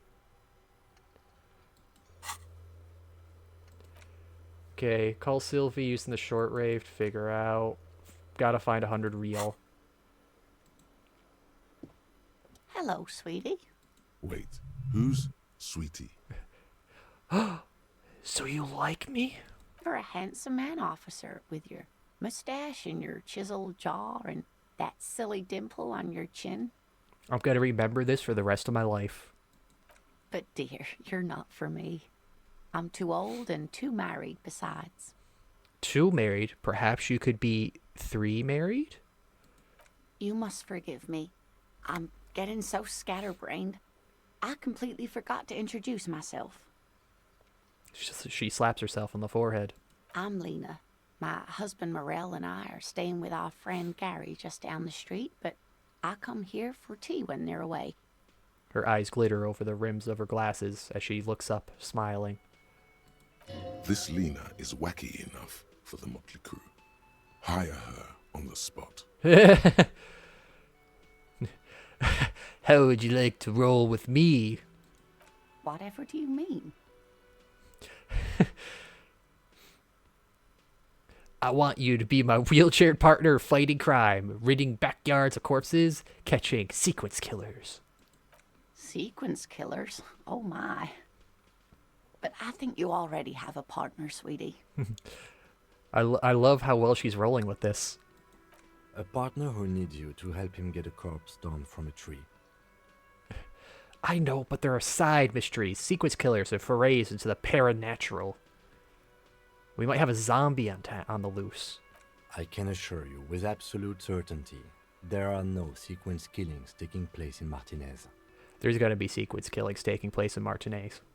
Now, gentlemen, no need to squabble. I wouldn't be of much use to you anyway, sweetie. But 3 heads are better than 2. Ed will have 2 more wheels in this as well.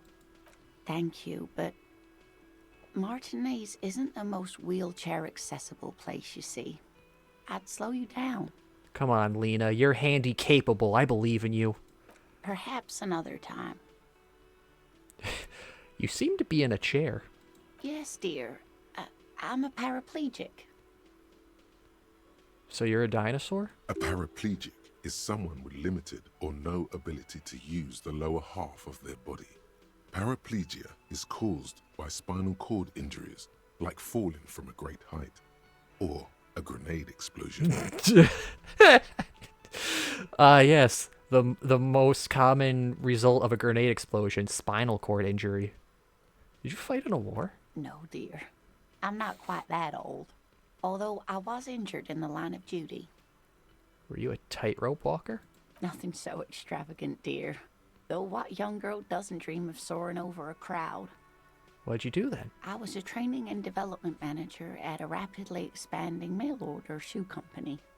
Oh, that's cool. What's your deal on selling single shoes? You'd think it would be a safe job, but I had to be everywhere, and, well, once I happened to be under some faulty scaffolding. Oh, am I joking around? This is actually a sad story now. I was lucky. This was almost 20 years ago, and I was compensated exceptionally well. One can only dream of such payoffs nowadays. She runs her hands over the chrome wheels of her chair. Thanks for clearing that up for me. Let's move on. No problem. She nods, smiling up at you from behind her glasses. Man, I feel like we're in this weird travel. There is no bitterness in her voice. She accepted the curiosity her condition inspires a long time ago. Like, I feel like there's just been a lot of wheelchair-related things I've been encountering in games ever since Wani. Though I can only think of this and then that wheelchair basketball game for the Switch 2 being announced. I struggle to think of a third one.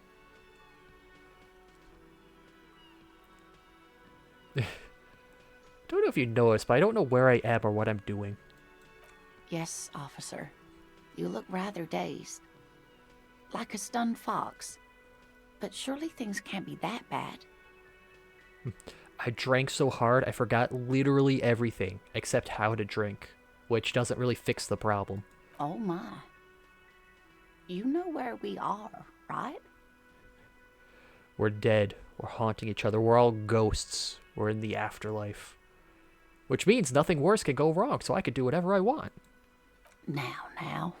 She tilts her head as she looks up at you with maternal solicitude. We are alive in a hostel called the Whirling in Rags, and the Whirling itself is in the city of Revachol. Oh, I didn't know diddly squat about Revachol. What kind of place is it? How would I even begin to tell you? Revachol is the most beautiful city in the world. We're fortunate to be here, you and I. I haven't seen very many other cities personally, but everyone says so. Revachol is a rare jewel. This city used to rule the world, though it has seen better days. There's a pause as she studies your expression. You must look quite lost. Ah, the beautiful Revachol, where there's a dead body hanging in every yard. Speaking of history, you know what year it is, yes? All I know is we are approaching the end times. Perhaps, dear. Perhaps. But for now, it's just the spring of 51. She is perturbed by your not knowing what year it is, but not by your mention of the apocalypse. It must be the end times. She didn't react to me mentioning the apocalypse, so it must be true. The lieutenant studies you, rubbing his chin. I'm beginning to suspect that you might indeed be completely adrift in this reality, thinks the lieutenant. How can it be that bad? Never mind. We're in this now. I can tell that this is taxing for you, so I'll just ask one more question. What regime are we living under? What mode of government? Guy of democracy. I like is to think it's the dictatorship of the proletariat. Fierce warriors who traverse the plains on steeds. Governed by intelligent machines that determine the freest market. Radios being used to control people's minds to distort perceptions. Wait, radios are being used to control people's minds to distort our perceptions of reality, concealing our true masters, foreigners, and women. Cop. Nah. Our leaders are the fierce warriors traversing the plains on steeds. In fact, scratch that. Our leaders are the steeds that are fierce warriors in and of themselves. And they have some nice pretty wings too. Oh, no. Nothing like that, dear. Revachol is a zone of control led by an alliance of foreign powers called the Coalition. We have almost no government of our own, and certainly not one who's horseback. So what you're saying is the position is open. Of course, you've arrived at a weak world where no one appreciates animal husbandry. I don't know what to say. I'm so disappointed. There's no horses here? It is quite disappointing, yes. A lot of people would like some form of representation. There's talk, but for now, the RCM is all we've got. Well, how come there's cops then? Who's paying me? What paycheck am I getting? Oh dear, this is troubling. You really ought to know that, being one yourself. There aren't any cops in Revachol, not in the traditional sense. The status of law enforcement has been a complicated matter since the revolution. So that girl lied to me.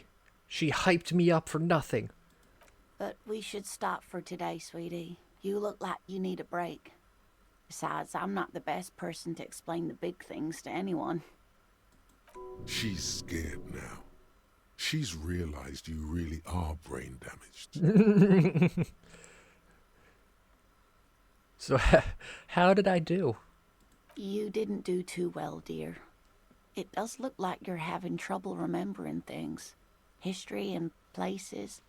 Remembering reality, in a word. It's very odd. Dang. We are a group of 3, so this is odd indeed. A sigh. The lieutenant buries his nose in his notebook. But maybe a fresh set of eyes is what the world needs. And while I'm no doctor, such bouts of amnesia are often temporary, so I wouldn't worry too much. Cool. And what's this revolution you mentioned? A defeat, I'm afraid. The people of this archipelago tried to build something new, something different. The rest of the world didn't like it, so they came and ended it. This was 42 years ago. Oh, so this was Attack on Titan? The rest of the world didn't like our island rising up and doing something? But I'm a cop. It didn't stop me. Of course, sweetie. I really don't know how to explain it better. I'm just a poor woman, she thinks. What do I know of these things? And how can I help you? Who could tell me more? Someone more educated in sweeping matters. Maybe you should ask. She turns to the lieutenant. No. I'm not an encyclopedia. I won't be a guide either. I'm a detective. See, Kim, you gotta open up, man. Of course. Then I don't know. Get a Someone reality rich, maybe? lowdown. Wealthy people are educated. Though I don't know where you would find a wealthy person in Martinez. Wealthy people are educated. I guess back in the day, yeah, they were. They were the only ones who could afford that. Are you okay? I'm sorry I crashed into you earlier. Oh, I'm perfectly all right. I'm more worried about you. What was that? Yeah, what was it? From where I was standing, it looked like you were about to pull out two guns, but drew out two birdies instead. Well, I'm glad you weren't injured. She's so sweet. I love her. You drew out two birdies. Sweetie need money. Do Sweetie get money? Oh, sweetie, I heard your conversation with the manager about your financial troubles. When do you get your next paycheck? I don't know. Apparently there's no government, so I don't know where I get paid. If she could, this woman would feed and clothe you and every other sad, lost person on this earth. Aw. You've got guns of steel and a chiseled jaw somewhere under the bloated alcohol layer. Maybe she'd like to sponsor you. Oh, okay, let's tug on our heartstrings a little bit. Can you spare a pence? Try to force a tear out of your gut. Really rip into the whole emotional aggression thing. Aw, dang. Man, I failed in 83. I'm gonna die on the street, aren't I? Officer, get a hold of yourself, please. Sweetie, I'm sorry, but I think you need more help than I can give you. What is a paycheck? You must be joking. Although our pay does sometimes feel like a joke. It's not easy to assert your right to a decent living wage when you don't have a strong union behind you. Maybe you should talk to Everard, the union leader. Interesting idea. This Everard sounds powerful. Maybe you can wrangle some coins out of his pocket. Okay then, let's change the subject. Oh no, I'm so sorry I don't have money for you. If there's anything else I can do for you, just ask. Okay, I'll get going. Of course, dear. Good luck with your case. She gives you a small wave.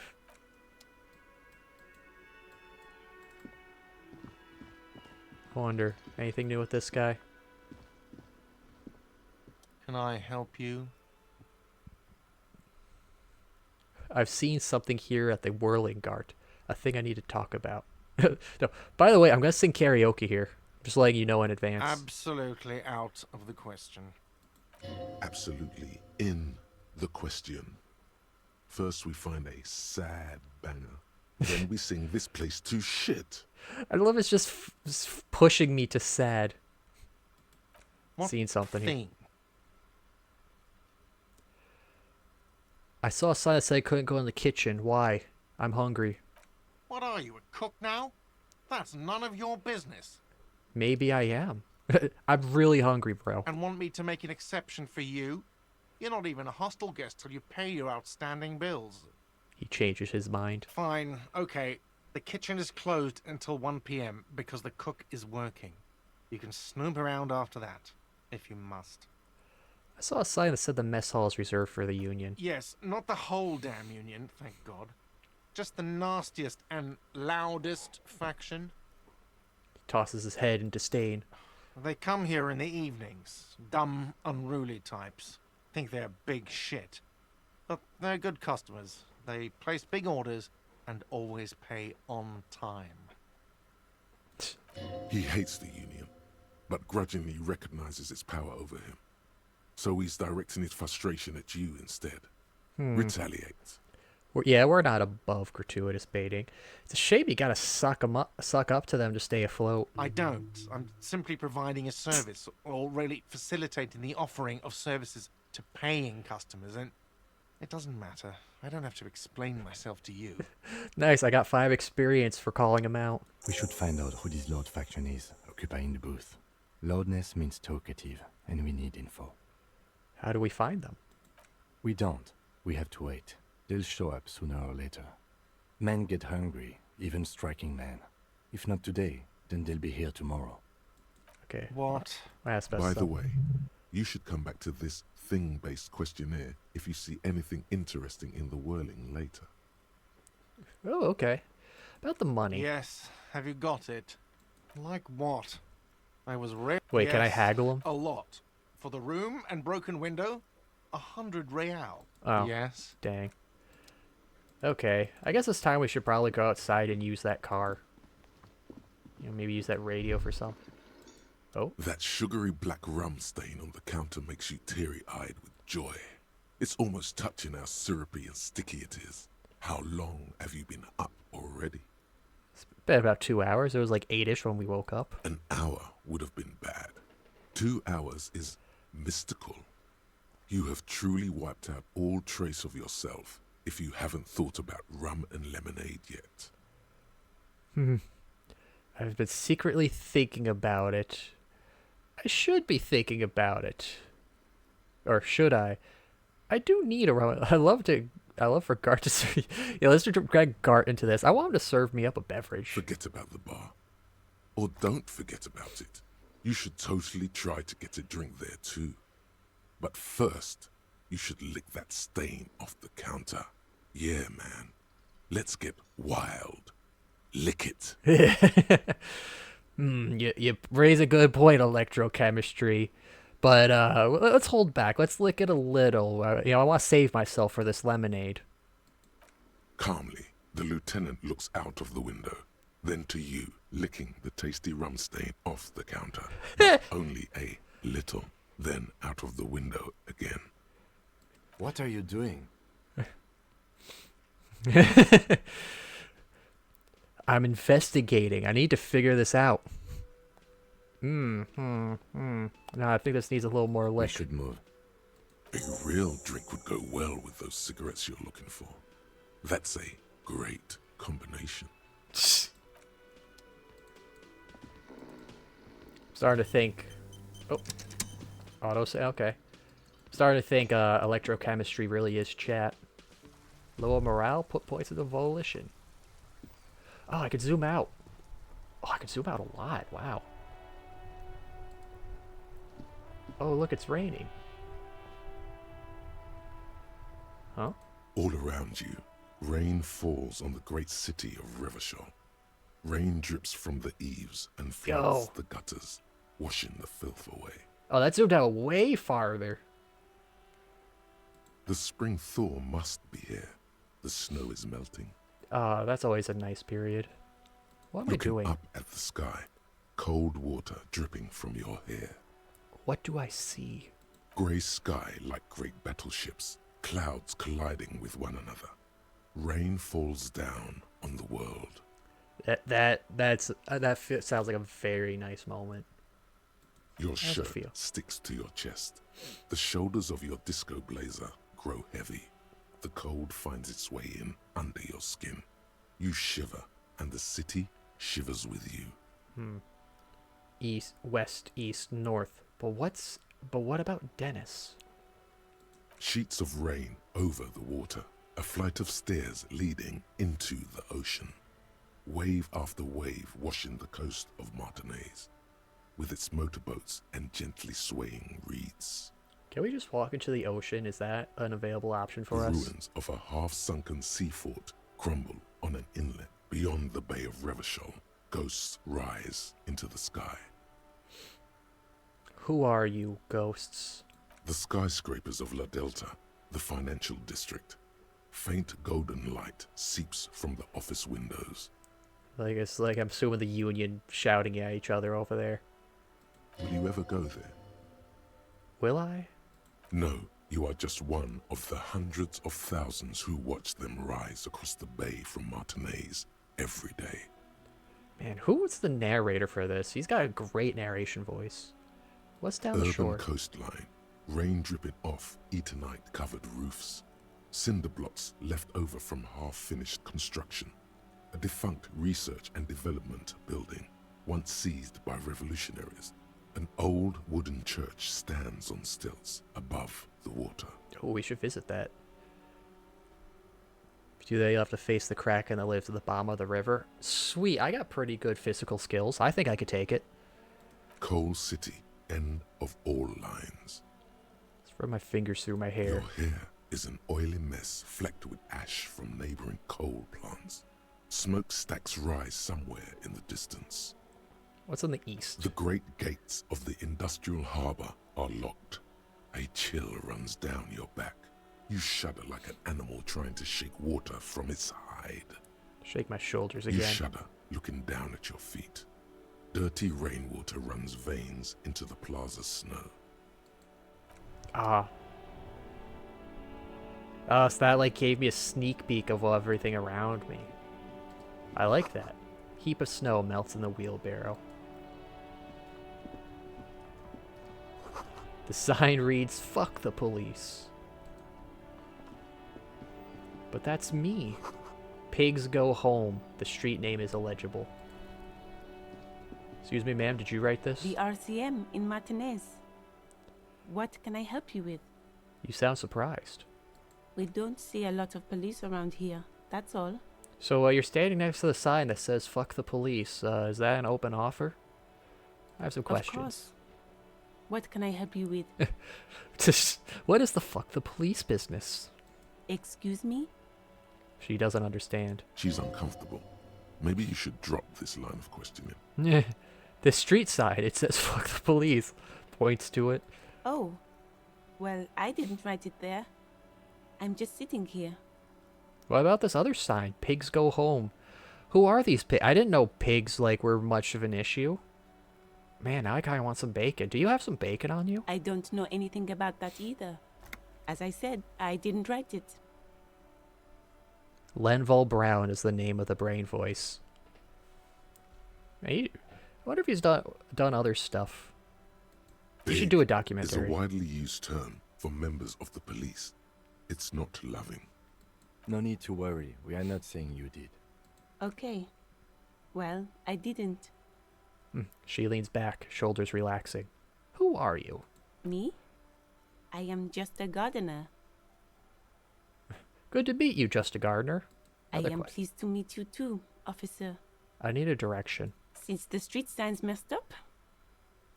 Okay. What do you need?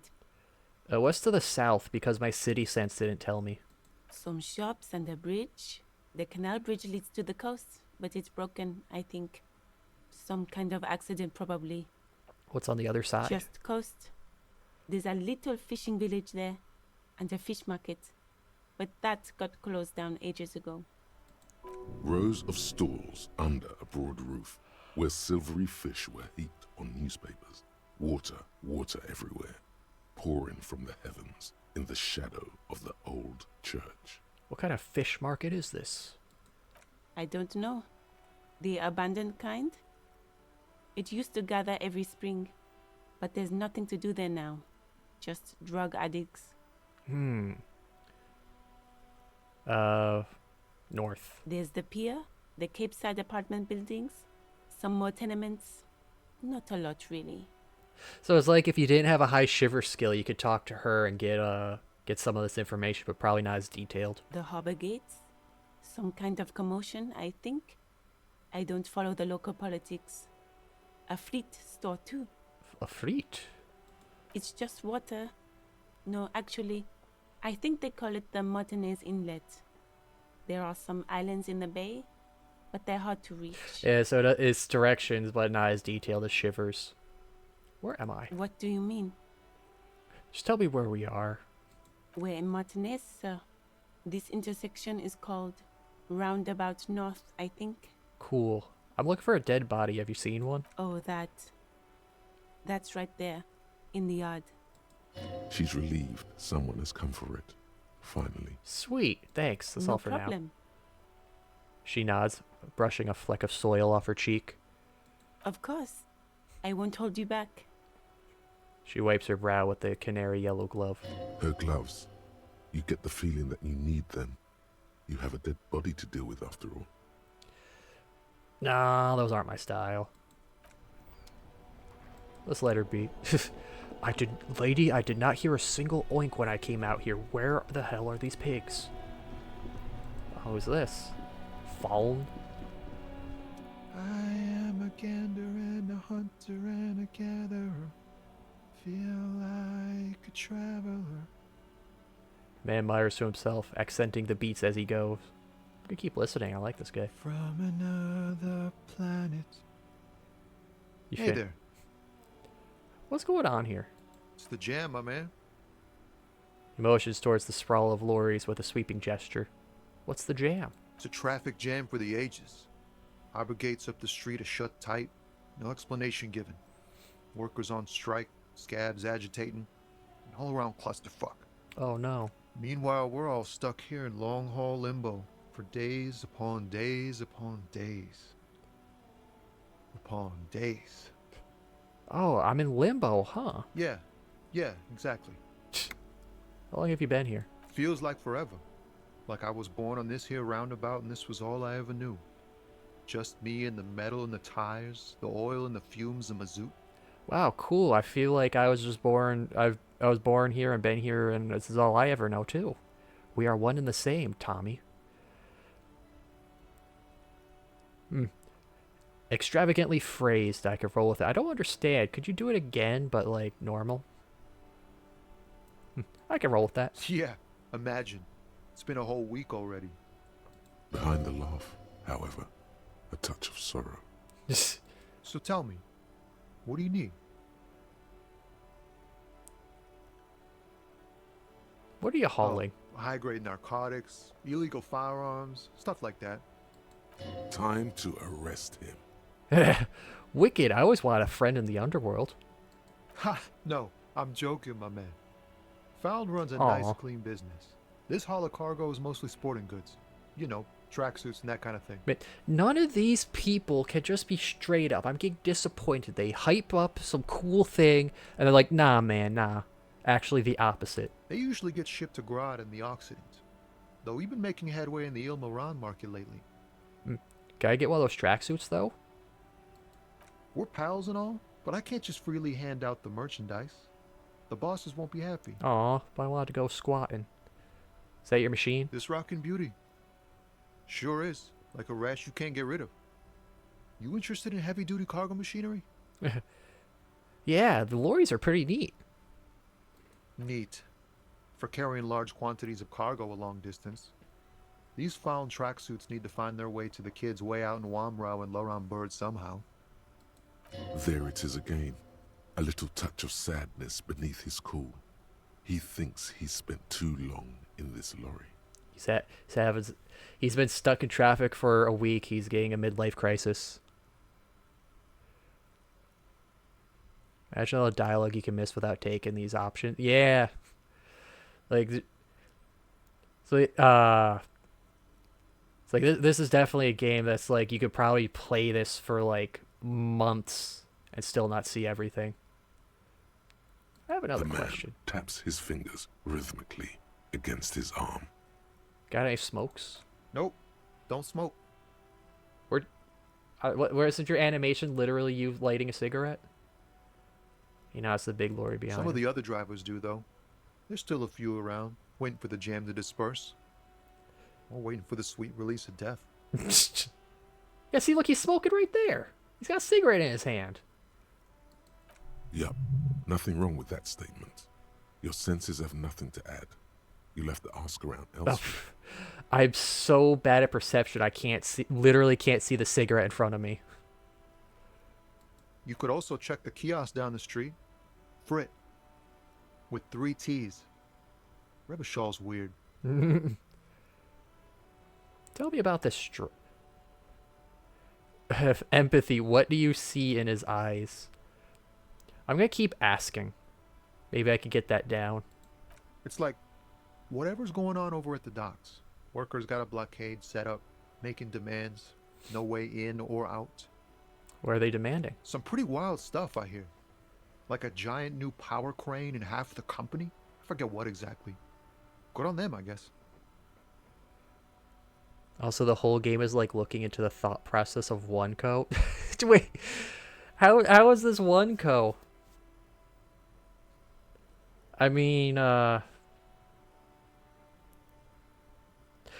I can't figure out how this is Oneko. At least Oneko had some sort of ideal to live up, like flawed ideal to live up to, but he had something. We're kind of running off of just impulse here.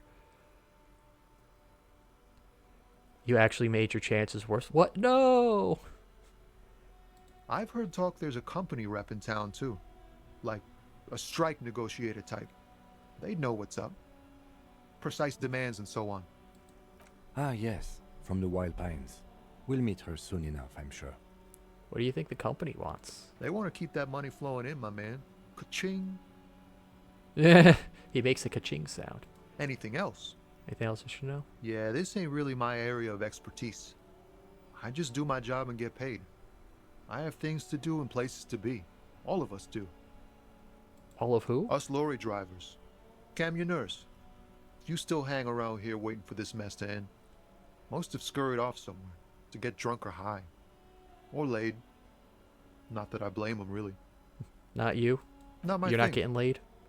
Chasing transient pleasures is a drag these days. I prefer the examined life now. Thinking, reflecting, observing. He glances down the road towards the horizon, a glint of something in his eyes. He's getting higher hopes. What's better than chasing transient pleasures? The more transient, the better. When one's ended, you can get onto the next one. You know anything about this dead guy? I mean, you've been here a week. It's been here a week. Did you kill him? Did you do it? You have to tell me. I'm a He ain't cop. one of us drivers. I know that. All accounted for. Otherwise, I haven't really asked about that. Been wasting time right here. Keep him busy. Keep him busy doing nothing. It's easy to see he's telling the truth. He's kept his nose out of the dark stuff. Busy with what? Analyzing the fundamental structural and psychological conditions of being stranded in the midst of a sea of motor lorries and their sad, despondent chauffeurs. And what's your conclusion? A sense of surprise there ain't more bodies hanging from more trees. You know what? You have a point there. I already forgot the name of this town. Most beautiful place in the world. Ease into it. Don't go too far. This seems like a personal matter. My man, I want to know about your soul. Cool. We all want to know each other's woes and all. But people, man, they have slippery souls. Slippery like an eel? Just like that, he slips out of your reach. It is possible the yelling didn't help. I don't think so. I think yelling was the right option to take there. You got some change? Huh? Oh. No, I ain't got any money. They don't want to pay for unfinished work. They who? The bosses, man. I don't know who these bosses think they are, but that sounds like a good arrangement for them. Yeah, it sure ain't good for me. Or you. I'd spare a coin or two for a city cop down in his luck. If I had, say, 4 myself. Alright, I'm good. Don't be a stranger. Oneko would absolutely run into a crippled girl while doing middle fingers at someone like Damien. Not just that, he would run into her and push her down the stairs. What's the highlight button? Okay, tab. What's this? Wild Pines. Goods from the lorry haphazardly litter the surroundings. Hey, we got a person riding a horse here. The old lady lied to me. We did have leaders on horses. Oh, what's this? An old monument stands in the middle of the traffic island, pointing toward the sea. It looks as if it's been reassembled piece by piece, secured and mounted in the air with the aid of numerous ropes and rods. Oh, it's balanced up going off of this. I thought it was sitting on top of that car there. Who is this? A silver plaque on the statue's pedestal reads, "I am Philip III, the Squanderer, the greatest of the Philippian kings of Revachol. Son of Philip II, the opulent, father of Philip IV, the insane." Well, that's quite a story there in that. The opulent, the squanderer, the insane. What'd he do? What did he do? You have no idea what you did a week ago. How would you know what this guy did many centuries ago? I don't know. I thought the plaque would say it. High above you, the king stands triumphantly oblivious to your memory trouble. Dang. I thought the horse could help.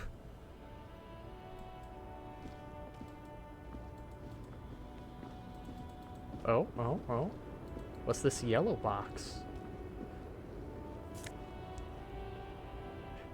White tank top, 1 physical instrument. Ah, because it's a wife beater. I get 1 concept and I lose a suggestion. That's actually good because, yeah, my fizz is up, but not my int, so I'll hold on to this. What do I look like? I look like a bit of a slob.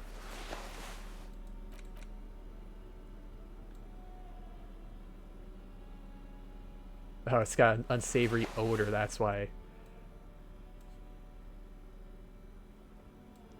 Okay, put the shirt back on. We can't walk around with no shirt. We're not a hobo yet. Gotta find a rich person. Find out the union. Find booze and drink. Wait, map.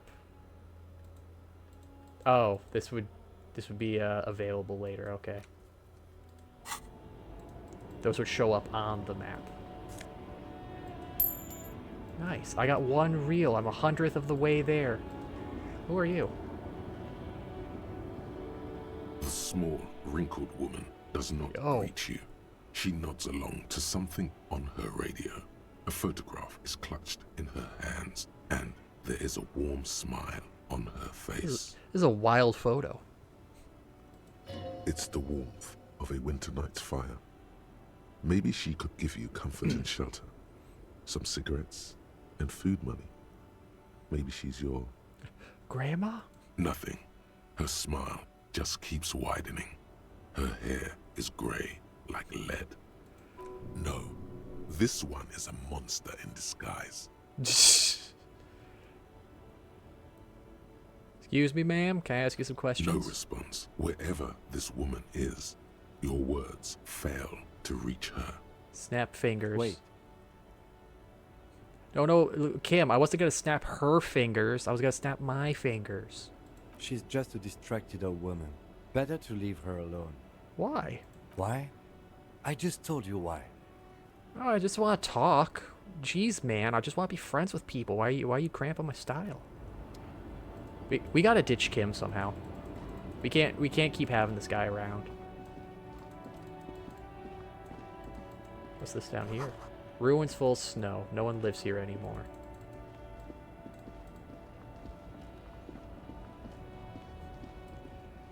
Ooh, rum? Oh, I can't pick that up. Foreign car kept in good condition.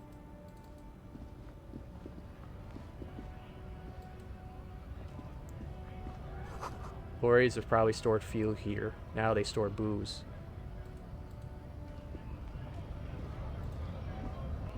Oh, I can't talk to any of these people. Well, I can talk to this guy. And I can talk to that guy. Okay. Says grip. Can I talk to this guy up there? Scab? Oh, I can't, like, walk away. What is a scab? A kind of a worm, content with mere survival. They come, they want to do our job for shittier pay, screwing over both themselves and us. Everybody loses. Where'd they come from? Beats me. Somewhere in the ground, I think. You don't seem to like them much. Gotta be bloody stupid or freaking evil to scab. Or I guess scared, maybe. But scared of what? Of who? He looks at the mass, squinting his eyes as if trying to ascertain what they're scared of. Man, it sounds like these worms are giving you a lot of drama. Personally, I'd rather beg than scab. If the gentleman shouting on the street came begging, maybe they'd have gotten something. Have you tried talking to him? We've explained the matters, but they don't listen. This lot would be reasonable and go home if the big guy wasn't riling them up all the time. I'm not a scab, I'm a cop. I was just messing with you. No one's ever seen a cop scab. Oh yeah, because I have my jacket on. Imagine, you cops going on a strike, but then another cop comes in and says, "Let us cop for less money." Chuckles, then realizes. Speaking of, what brings the RCM here? To the wild north? Come to see the strife? I'm investigating a murder. Murder, huh? That sounds like a lot of hard work. You'd never see me investigating a murder. I have no idea what I'm doing. That's okay. I have no idea what I'm doing either. Cool. I don't even know what day it is. Don't tell me. It's a better day that way. I'm a bit short of money. Can you give me some, Mr. Stryker? Sure thing, my friend. I can help you out. I imagine if this like could kill you. The coin narrowly slips by your outstretched fingers and falls to the ground. Oh, I'm sorry. Didn't mean to throw it like that. It's a thing we harbor folk do, passing around cargo and such. Was not meant as provocation or ridicule. The boyadero stares at you with respect, then gestures towards the trickles of blood adorning your clothes. But what? What was that narration? That's not listed anywhere here. Appreciated. Right, always glad to help out the RCM. We're on the same branch, you and I. Humans, I mean, not slithering scabs. I need to know what's behind these gates. I am exploring. My friend, I respect the right to roam. The open range awaits. He gazes over the roundabout with a glint of longing. So me, you can let me through? I don't operate in that capacity. I'm not a granter of passage. The passage grants itself. That's that simple. I could just walk by. Aye. Walk right past Measurehead and go in. Measurehead? Yeah, the 2.5 meter tall Semini supremacist there. Walk right past him. Right. Press the button to unlock the door. Uh-huh. Then go past him again. Okay. And you enter the arbor through the office. Está. Doesn't seem like it's gonna be easy. Don't worry, I'm sure it's not completely impossible. For example, you could best Measurehead in a physical confrontation. I'm pretty good at that. Or you could convert to a Semini supremacist worldview. Or, maybe it actually is completely impossible. Has anyone here ever bested him in physical confrontation? Not yet, no. He's incredibly strong. Okay. Nothing a couple of solid hooks from Dexter and Sinister won't fix. I like our hands are named.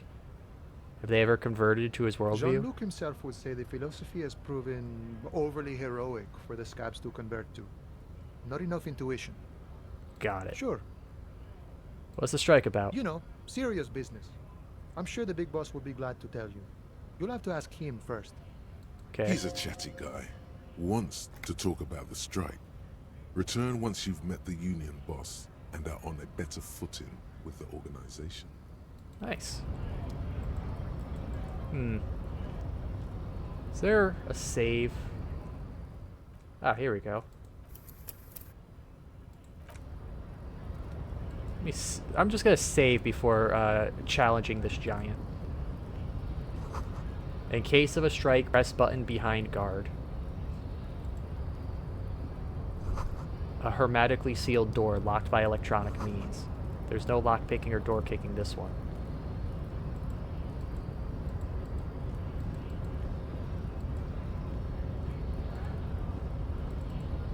Oh, he's got a bunch of chicks around. The Greater Revachol Industrial Harbor.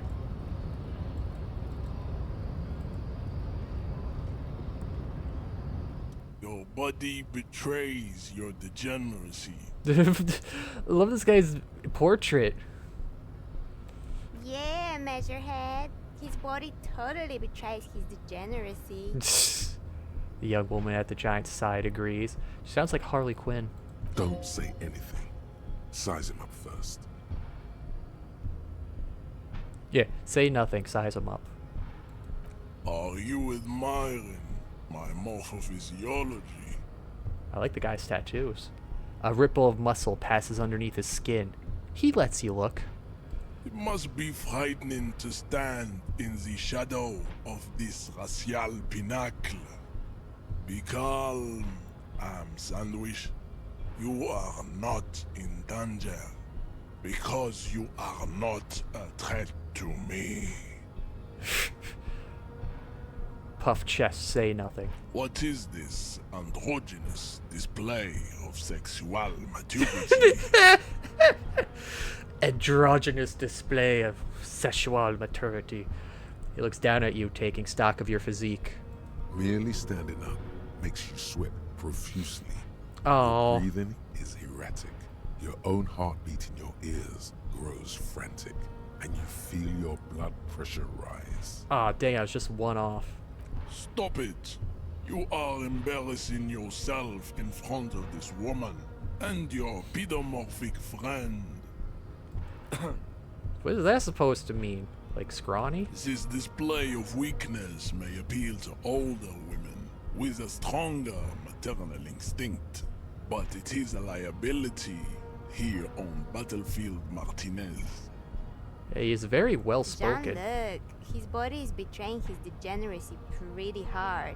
Maybe you can ask him to leave. My body is unimportant. I'm with the police and we need to get in there. That is precisely the negligence that has led you to succumb to Al Ghul. His face contorts in disgust as if he were smelling a dead rat. You reek of it. An invisible sword of Al Ghul emerges from your throat. You cannot see it, but others can. It is making the woman in my company sick. Yeah, that's right. I'm an alcoholic. I own it. I need to get in there. No, you don't. You need to get another drink. Occidental Haplogroup B4 is done giving orders around here. The influence of the ham sandwich race is waning.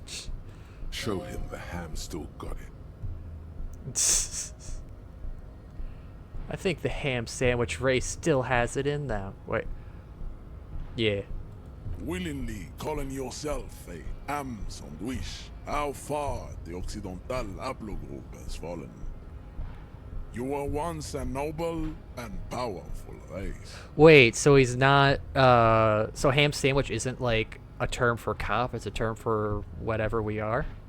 You gave the world eugenics, electricity, and powerful weapons of war like missiles and aerostatic aircraft. You made great gains in metallurgy, race theory, and statecraft. So, ham sandwich is white people or Germans? You dominated lesser cultures, like the deformed Hemians and the inexplicably potato-obsessed Quakers. But now your ascent to the genetic summit has halted. You are obsessed with sadness and with frivolous pop culture. Okay, yeah, he's talking about white people. Sadness of frivolous pop culture. You will be superseded. Isn't that right, babe? It is, baby, yeah. You know it. There is a button right behind him, just out of reach. It must be the one that opens the door to the harbor.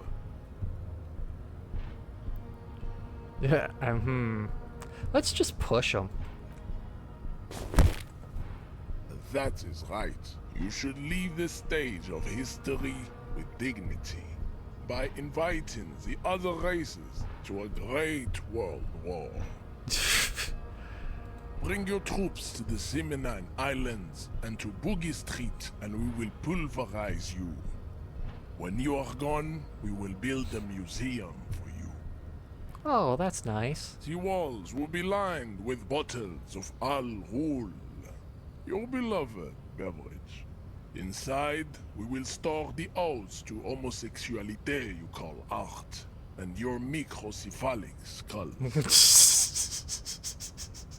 Okay, so Al Ghul is him not being able to pronounce alcohol, but like, the odes to homosexuality you call art. Damn.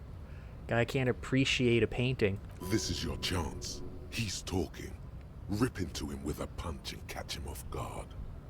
No, don't rip into anyone. You're sensitive. Remember? Communicate. Ah, suggestion is against it. But we gotta go for it. I don't care suggestion. We gotta show this guy who's top dog. Well, that's not sounding good. How did this happen?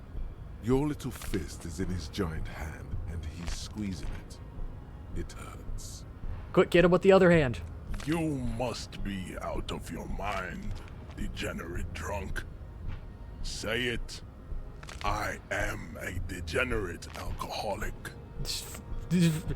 Duck you. Your fist cracks in his hand like a ripe apple. Pain shoots up into your brain as he's twisting it more and more.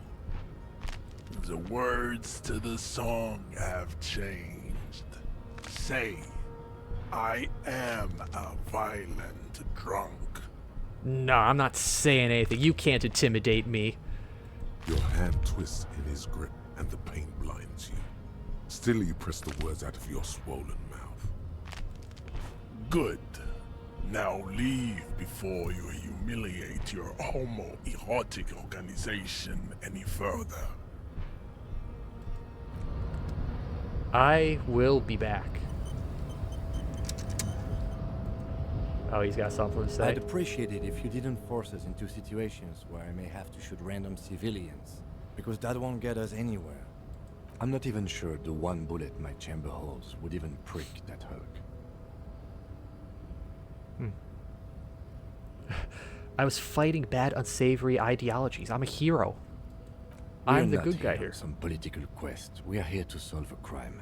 Don't make the situation any more volatile than it already is. Alright, I mean, I'm just trying to assert my dominance over him. We are not here on some political quest. We are here to solve a crime. Don't make the situation any more volatile than it already is. Okay, but I can't promise I'll attack him again. The lieutenant groans, but doesn't say anything. That's right. You should do it again. It's the last thing you'll be expecting. Yeah, see, I'm just lulling him into a false sense of security so he won't expect it. So I guess, so that does heal only one. I guess let me just use both of those then.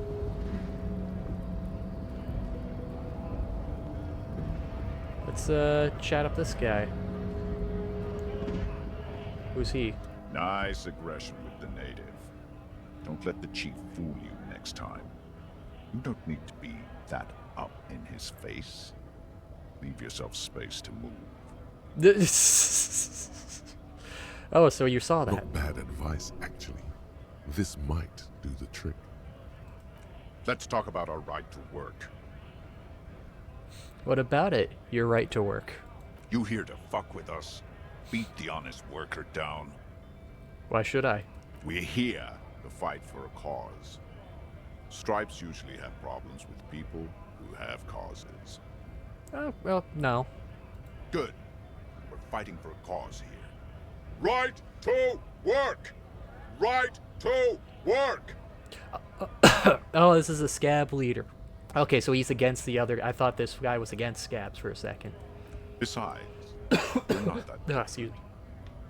It helps if people see us talking, cops and strikebreakers together.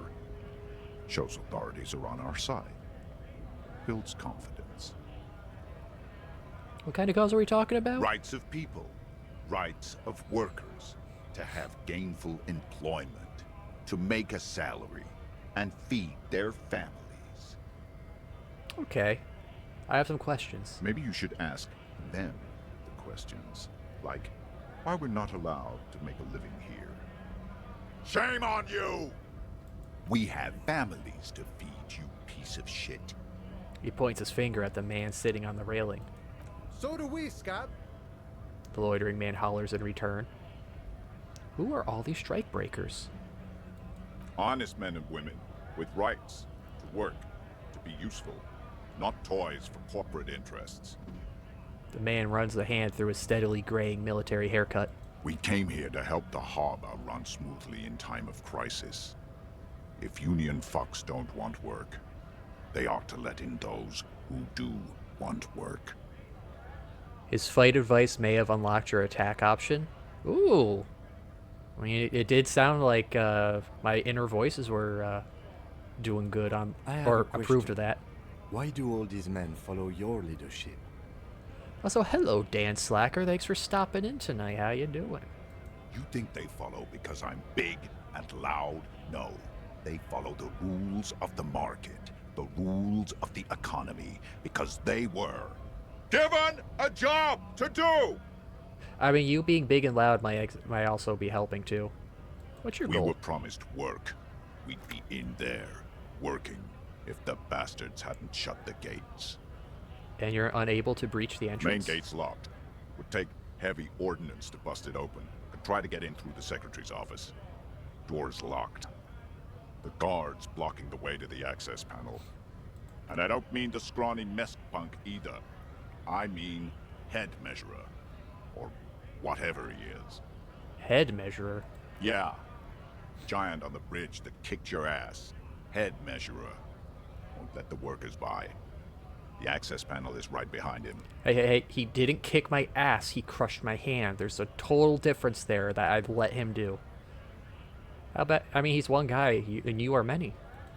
Bad. Standing on a narrow bridge, he's got a strategically advantageous position. And he's trained. Okay, that's a fair point. I don't know how the Union has a trained killer up there. But that one's no joke, and my men are tired and hungry. They're workers, not fighters. Alright, have a good night, PbPixel. Good luck on beating that guy up. Oh, I'm gonna take him down. Yeah, have you guys considered all storming in? Like they were gonna do for Area 51 that one time? Why don't you go arrest them instead? I'm sure they've done plenty of criminal shit. They have that look. It would be better for the neighborhood if you went home, at least for now.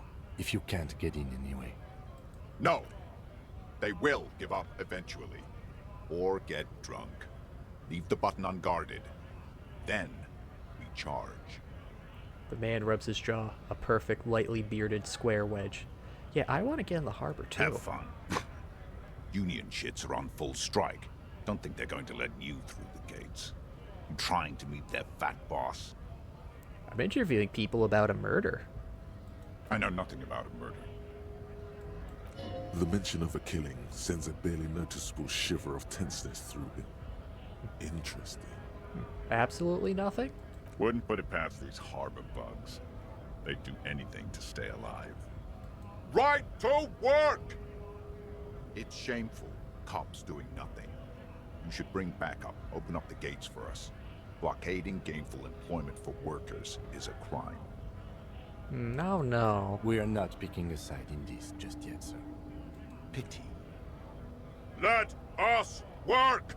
I need you to be my champion. No. I'm not a fighter. I'm a worker. Oh, okay. I'm gonna leave. What is this? Oh, we're in a store. Yellow roses, dozens of them. Tulips, too. A melancholy pop song plays on the radio. This is the sad song I could use.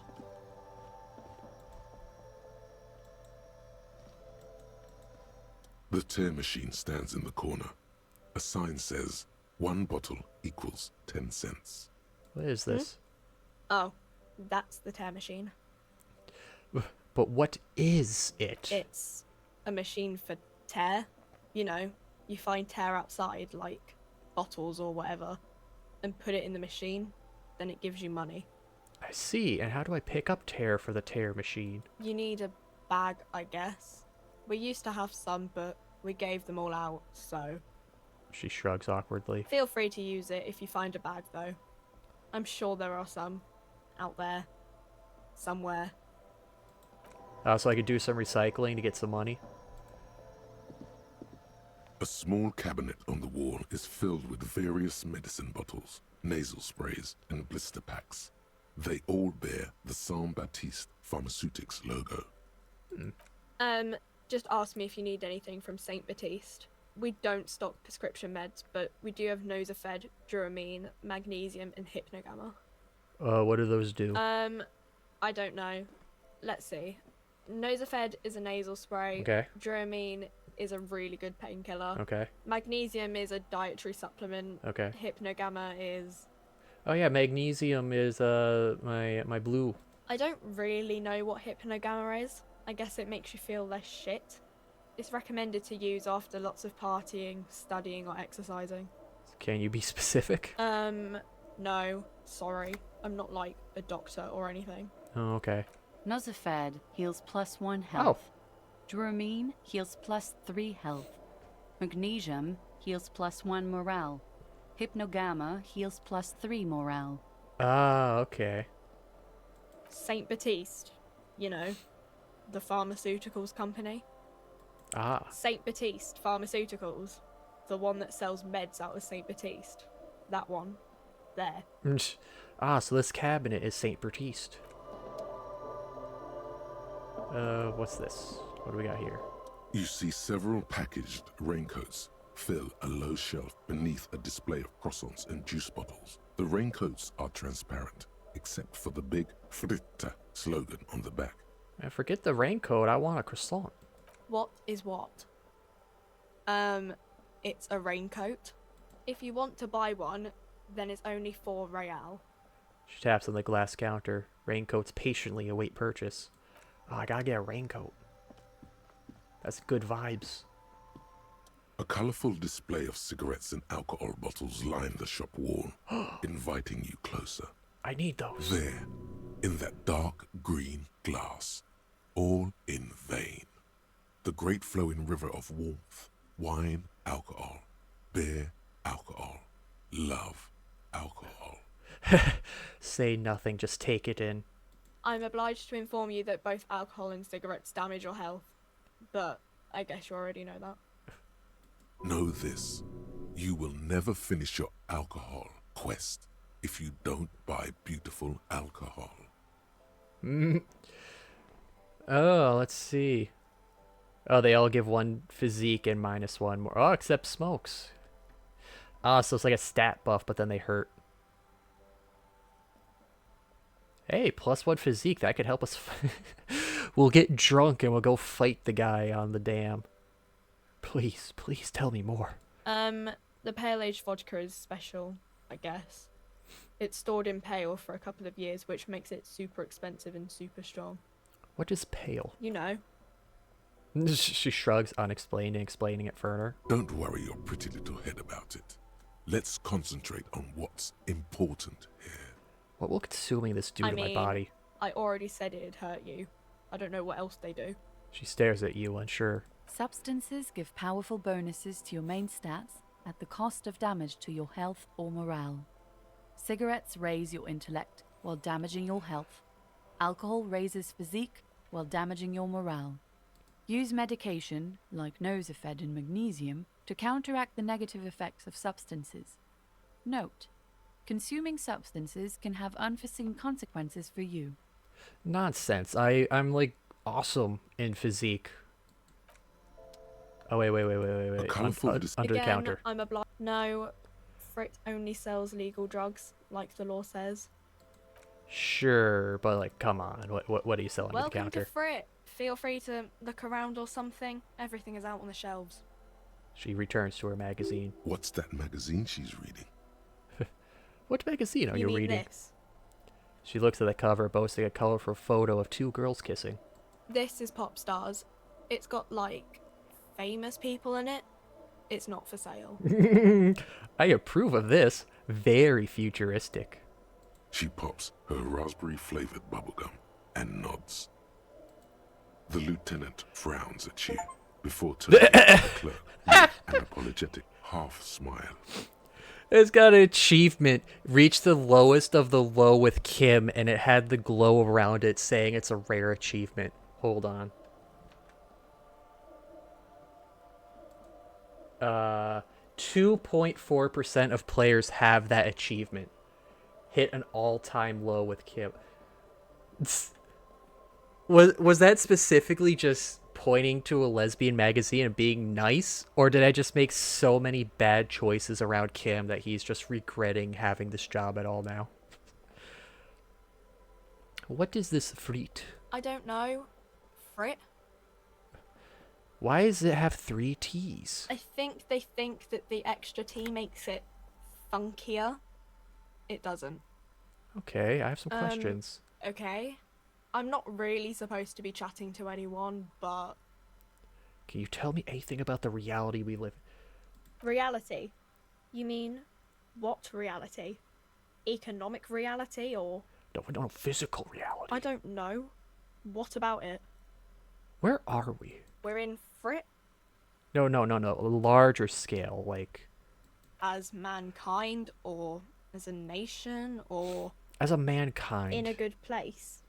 She rubs her face, thinking. I mean, science is doing great, and this radio computer thing seems to be kind of big. I don't know. She shrugs and folds her magazine back. What time is it? I don't know. Look at the clock. It's right behind you on the wall. The clock shows the time at 10:09. The hands seem to be still. It's apparent the clock doesn't work. Oh, nice. What's when the revolution? Ordinary people take over the government and demands democracy. What about the one in Revachol? Yeah, it happened like 50 years ago or so. Sorry, I'm not very good at this. At history, I mean. We're in Frit as mankind. Where in the world? We're in Revachol, like on the Insulindian Isola. Thank you. You're welcome. What about the coalition? Our government? Or yeah. Do you mean something else? Sorry, I really need to finish this article. Okay, I won't bother you with that. I got experience for that. Nice. What about this dead body? I don't really know anything. I mean, I know it's there, but I haven't seen it, so... How long has it been there? I don't know, really long. Do you know who it is? Not really. Do you mean you knew him a little? No. I didn't know him at all. Okay, what do you think happened? I don't know. What do you know? Do you know anything, Frit Clerk? No need to worry. It's just standard procedure for us to ask around. If you hear anything, let us know, okay? Okay. Okay, thank you for your help. Now about those under the counters. Yes? Tell me about the case again. What do you want to know? Preliminary you want info. A brief? Do you want me to brief you again? Yeah. 3 days ago, the RCM Emergencies Desk received a report about a security guard who was found hanged in Martinez. An anonymous caller said there was a dead body behind the Whirling in Rags hostel cafeteria. The cadaver had been there for 4 days. No one had come to investigate. During that time, the victim had been stripped of his belongings. The caller did not identify him, but used the word lynching. Mega cool. There is an ongoing labor dispute between the local dock workers and the logistics company Wild Pines. I was told we should approach the death as part of this dispute. Did it say who the victim was? A security guard or worker of some sort, hired by Wild Pines. This was just hearsay from Martinez, of course. We need to find out the truth. And the caller? They didn't identify themselves in any way. Okay. There's a strong prejudice against involving the RCM in what's seen as Okay, well, we are police officers. Good. Okay, so that's just reiterating from before. Ooh, trash can? Oh, magnesium. Hey, who are you? Welcome to Rivachol. Announces the rotund man. The remark isn't addressed to you. It's addressed to the lieutenant. Racist lorry driver. Why are you addressing my partner like that? Don't you welcome to Revachol me. My grandfather came here from a 3,000-year-old racist isolationist culture, while your ancestors came to this island a mere 300 years ago. This seems like such a jump for just saying, hey, welcome. Every school of thought and government has failed in the city, but I love it nonetheless. It belongs to me as much as it belongs to you. What is happening? It's men like you who keep Revachol divided, making it that much harder for everyone to climb out of this post-war limbo. So we are in limbo. Oh, come on, man. I just said welcome to Rivachol. It's a lorry driver thing. I know exactly what you meant. You think my kind doesn't belong here, that I should watch myself and behave. Okay, I guess, yeah, if he's saying it overly enthusiastic, I guess I can see where he's coming from. But you see, I'm an officer of the RCM. It's actually my job to make sure you behave. I would advise you to remember that. Jeez, Kim, where was this spine back when I was fighting the giant? Silence. The air between them becomes tense. Your partner needs backup. Now's your moment to shine.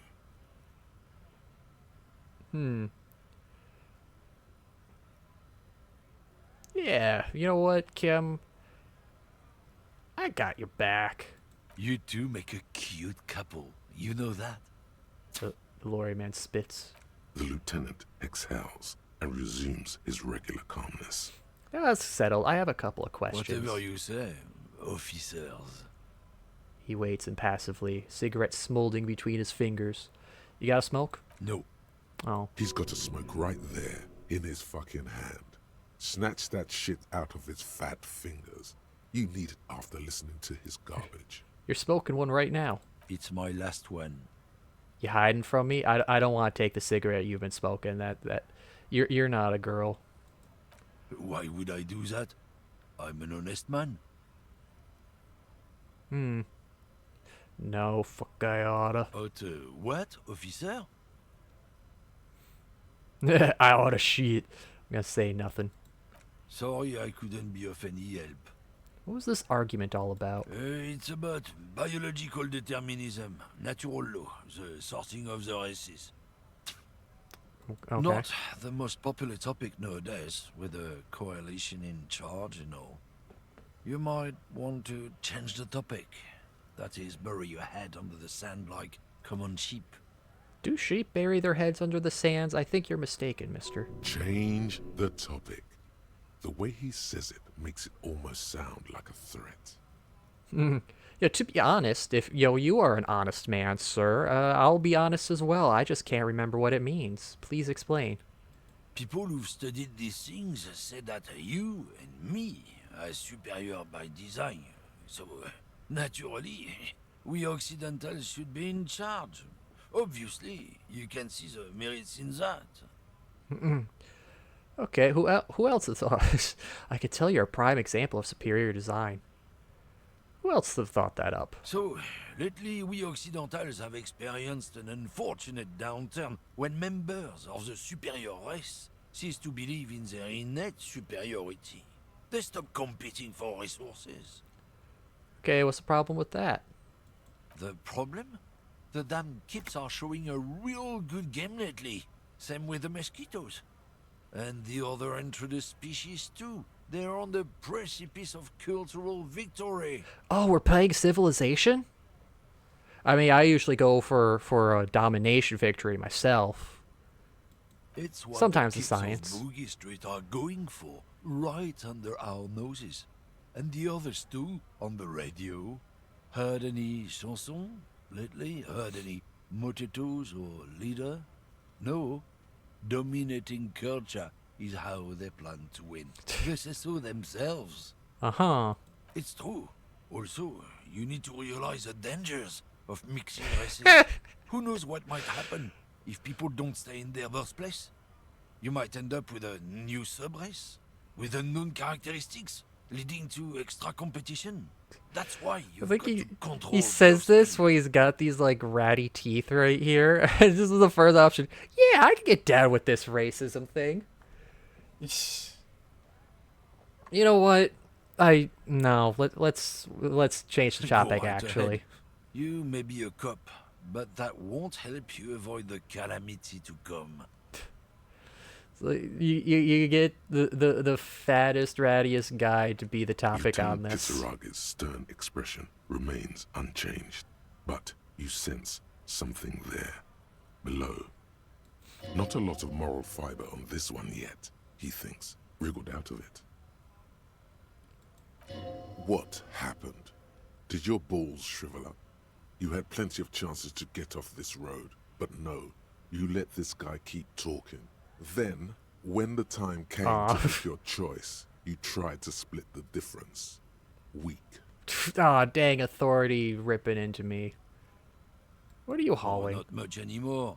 I'm here to pick up some cargo, but the dock workers are on strike, so it's a sit and wait on your ass situation. What kind of car are you supposed to pick Apples. up? Apples?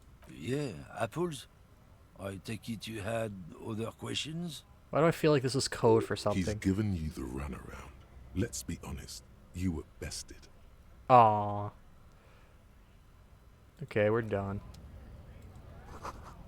Jump Jams, a popular music mag.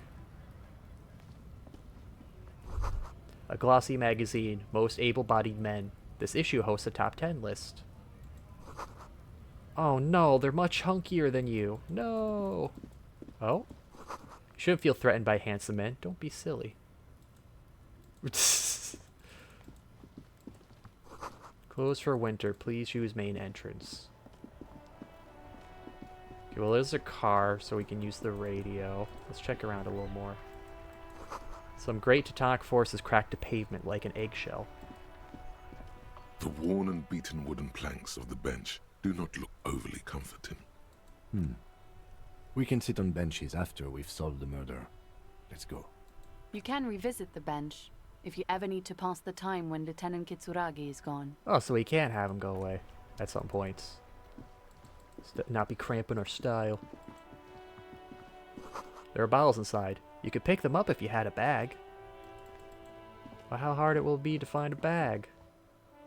What's this? Rue de Saint Lane 8B. Guess I can't open that. Mailbox? This Post Lavantorie mail collection box has been heavily vandalized with graffito. A closer inspection reveals 2 bullet holes in the front. Good mail delivery box.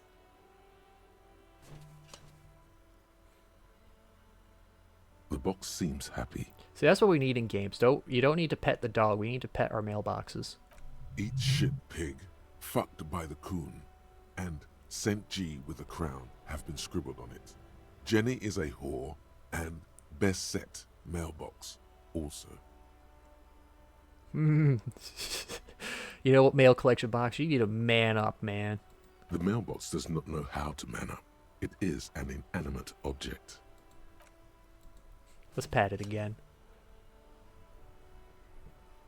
The box seems Eat shit pig. The mail collection been there. box seems cathartic. Thankful even. So do you. You shudder. Then you swallow. And then suddenly, you see it. Over all the other graffitos, someone has, using the tip of a very sharp knife, cut the words, Revachon forever. Ooh. So we got a heal and we got like a little tip or something? How many more people do we got around here? Oh, we got quite a bunch of people. Oh, this just keeps going? Oh my god, this place is just so expensive. I was like, oh, I'll just check around the area a bit, and then I could check the murder scene, but no. Billy, this boat shines like it was recently painted. Probably have to come up here later for something. A lonely cormorant surveys the sea, indifferent to your approach. I think I'll talk to the people here. I'll save going up there for something else. another time.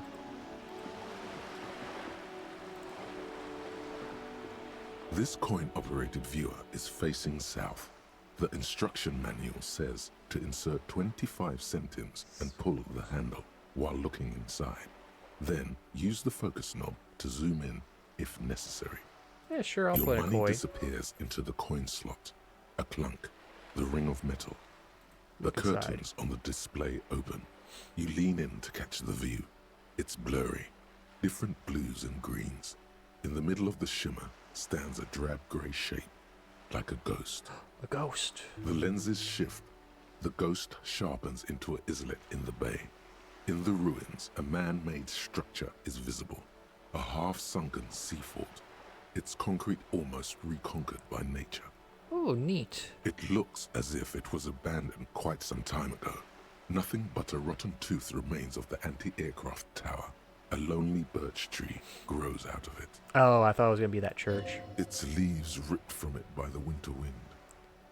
Hang in there, little one. The little brave birch tree seems to wave back in the wind. Aw. Really? I don't have the eyesight to make it out. The lieutenant takes off his glasses and cleans them. That's a nice detail. If you had a bag in your hand, you could collect these bottles and sell them. We gotta find a bag. Ad reads, broken window? Tibbs has windows. 2 roundabout north. 2 seaside apartments, Martinet Pier.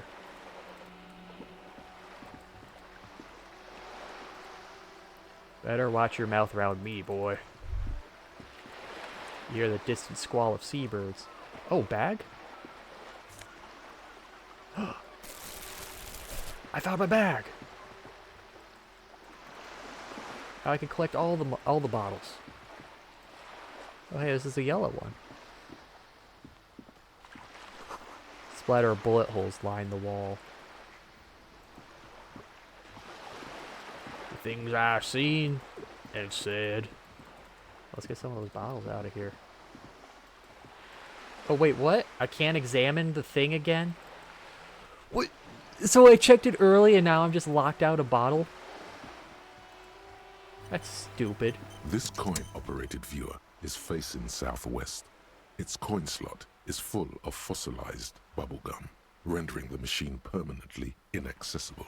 Aw, poor little The viewer. metal feels cold and wet under your palm.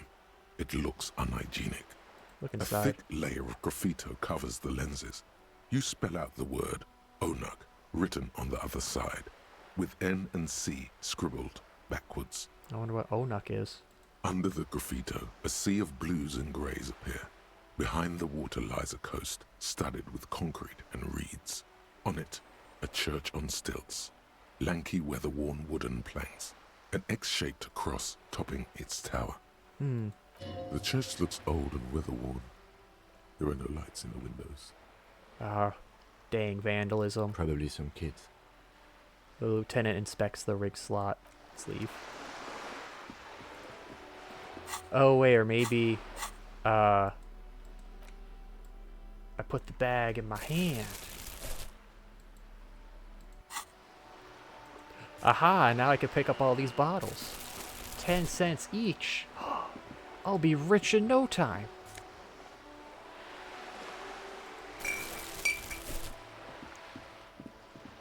Oh, we just get to run around with it. Ain't that nice?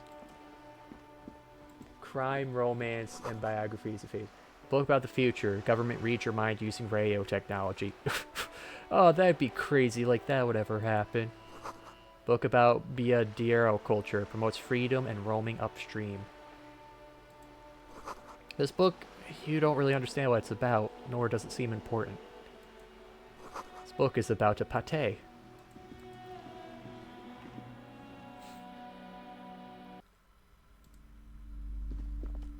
Welcome to Crime, Romance, and Biographies of Famous People. My name is Plaisance. The clerk extends a greeting. Welcome, and please take responsibility for the energy you bring into this space. Before we go on, you seem to be well off. Can you give me some money? I feel there won't be an opportune moment to ask later. Sir, don't be ridiculous. I certainly will not give you money. I would be doing you a grave psychic disfavor. Oh. One has to earn one's success, even if one is a police officer. Handouts are nothing but manipulation. All they do is make you dependent. Yeah, don't you want that power? Son, you got destroyed there. What an idiot you are. Ouch. I am the proudest owner of our little shop of culture. Her voice is high-pitched as if to give it more penetration.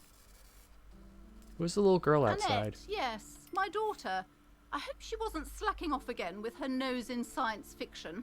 Tell me, was she at her post doing her job like a proper girl? Yeah, sure. Wonderful. Did you talk to her? No. Why not? Was she not friendly enough? Were you not compelled to talk to her? I'm just not interested in talking to a kid. It feels like you're trying to lure me into like a terrible argument here. What's wrong with her? Can't she do anything right? I'm here to dismantle the free market and to abolish child labor. You must be kidding. There's nothing like that happening. Well, how much are you paying the kid? Good, sir. What does a young child do with money anyway? No, I save it for her as a fund. She's securing her financial future out there. So you're cheap. Indeed. Are we done with the jokes now? No. Yes, we've had quite enough fun here. Oh. The way you're handling her strikes me as Mind your own wrong. business, sir. In our society, people don't get to tell each other how to raise their children. It's none of your or anyone's business. But haven't you heard, it takes a village to raise a kid? I'm part of this village now, so, The woman before you scans the store, her shoulders rigid and tense. Every now and then, she nudges her glasses. What if I want to buy a book? Then why are you talking to me? Everything is on the shelves to browse. Don't you feel compelled to buy anything? She fiddles with her pendant. See those shelves there? Go. Be drawn. Dude, you are a terrible saleswoman. What books do you have? Everything is on the shelves. Take a look yourself. The shelves compel you, don't they? She's attempting to mentally direct you towards the shelves. She only wants you to buy the goods. She doesn't care about the books. Do you even know what books you have for sale? Truth be told, not really. My sister brings in most of the goods. I'm sure it's all very literary stuff with well-written prose.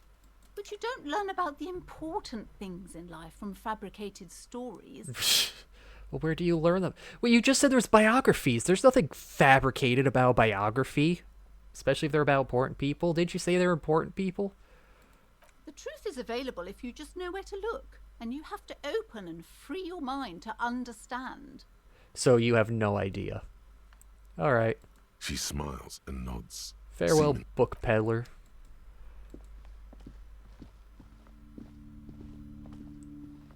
You see a set of tattered curtains blocking the way to another room.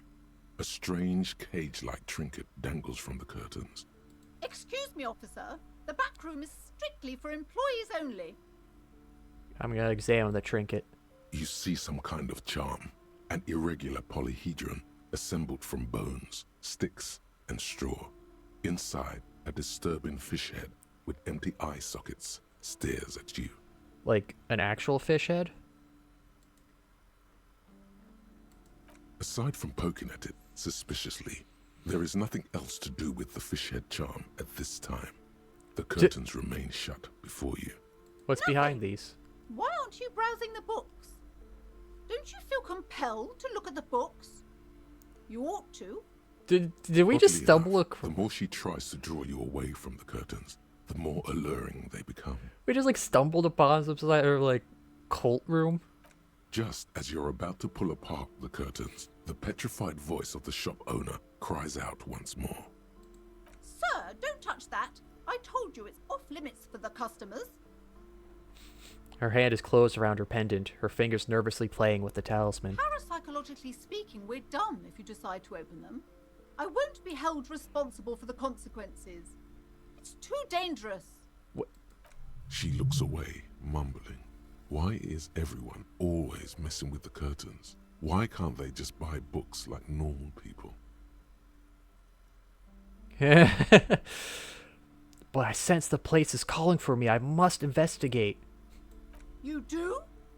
My God, even more reasons not to mess with the curtains. Just step away, dear sir. I don't care. You can't stop me. No! Please just talk to me, officer. Come here and let's talk this through before you decide to do anything extreme. What's back here? Lies. Rip them open, we say. Yes. There is something mysterious about the curtains. Be careful. Oh, I'm glad all of my voices are like in unison. The curtains, tattered with age and covered in dust, hang before you, as if taunting you. Rip them open for real. You see a dimly lit room full of dusty furniture and trash. A doorway stands in the back, covered in dozens of scary little cage-like trinkets, your shadow looming over it like an omen. I warned you. You're unleashing forces beyond your understanding. I don't care.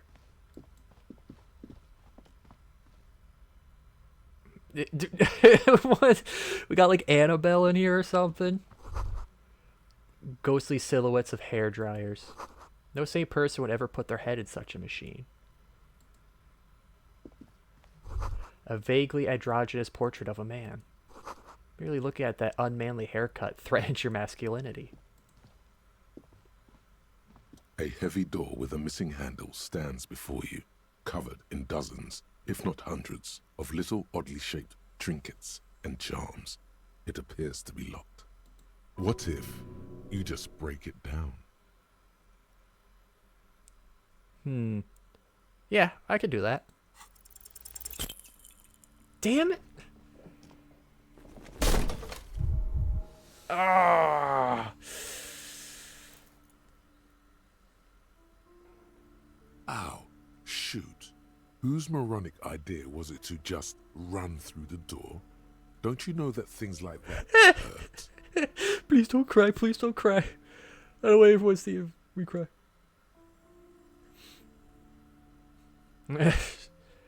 I deserve it. I was too weak to break the door. Are you alright? This looked pretty intense and painful, I must admit. What is going on there? Are you really trying to break down the back door? Yes. I warn you, don't tempt the spirits, officer. Don't tempt the spirits or you'll damage the holy wards on the door. It barely looks like you've done any damage to the door, however. It's still locked and closed, covered in dozens of little charms and trinkets. Maybe I should strategize. That's right. Take in your surroundings. You need to have a solid ground and a proper posture. I should have done this to first. Succeed. Check my posture. Steady breathing. Solid core. You've got this. With one shoulder forward, you're ready to smash into the door like a battering ram. Check my surroundings. The room is dimly lit and littered with old barbershop rubbish. But the path to the door is clear. What about the door? It's made of a solid block of wood, but it has stood I can do it again. ages. The hinges are old and coated with a carmine layer of rust. It should be doable. I'm gonna need to get some health. I'm gonna need to like heal before I try that again.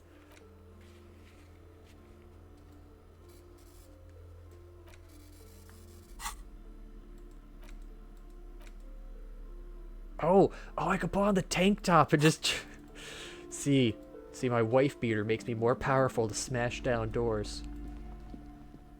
These shelves are overburdened with books from the same series. You see the name Dick Mullen over and over. The Crime display of fiction books. is a disgrace. An asinine misrepresentation of the physical attributes of the arduous everyday work of actual police officers. I feel like that's a little meta there. These books greatly overstate the excitement of police work, glossing over how long it takes to actually follow up on leads and eliminate dead ends. What's more, they completely ignore the psychological hardships of year after year coming into contact with people during the worst days of their lives. So Not a far. single mention of all the stress this work creates upon the officer's family. Detective fiction just doesn't tell the truth at all. Now, would you like a list of all the books found on the shelf? Yeah, sure. You see Dick Mullen on the job. Get Me Mullen. The Stalwart Adventures of Richard P. Mullen. Dick Mullen and the Murder in the Orchard. The Sordid Affair of Dick Mullen. A killing is declared. Dick Mullen in the Murder House. The final case of Dick Mullen. An obvious lie. Dick Mullen in the clock tower. The ordeals of Dick Mullen. Dauntless Dick. Dick Mullen's funeral pyre. The murder of Dick Mullen. What? No, he dies? Oh no. Turns out he faked it to solve a case. Ah, good. Please, tell me more. Yes. There's also the dame who did it. Farewell, my Mullen. Faking death seems to be a common trope in the Mullen series. The morbid tales of Dick Mullen. A dark tide turns. Hey, that one didn't have Dick or Mullen in it. Tragedy calls for Dick Mullen. Another one with fake death. And, of course, Dick Mullen, the murderer. In order to catch a murderer, Dick Mullen must become the murderer. After all this, you still haven't found the answer to the one question that matters. Who is Dick Mullen? Who is he? Your quick eye notices a small caterpillar crawling across the spine of a Nice. book. The title reads, Dick Mullen and So- the Mistaken Identity. All the physical things, I'm failing on everything, and then, oh, let me just look at some books. Boom. Suddenly I'm amazing. A What do we have here? paperback from Dick Mullen's classic Hard-Boiled Phase. The premise seems to be that Dick Mullen is framed for the murder of his best friend and has just a few days to prove his innocence. Why does this speak to me? Could it be the motifs of unstable identities and shocking betrayals? No, it's got to be something else. Perhaps you're drawn to the dark and noirish atmosphere. No. Is it because the smoking dame in the slinky red dress on the cover is giving you a hard-on? Yeah. Yeah, this is the book for you. See the way she's suggestively holding that pistol? That's symbolism. Dang, we need $8. We gotta come back for that. Tome of Fascist Magic, rather candid. Quaint picture book brochure. Another boring book just discarded here. Old sports magazines tucked away in a dark corner.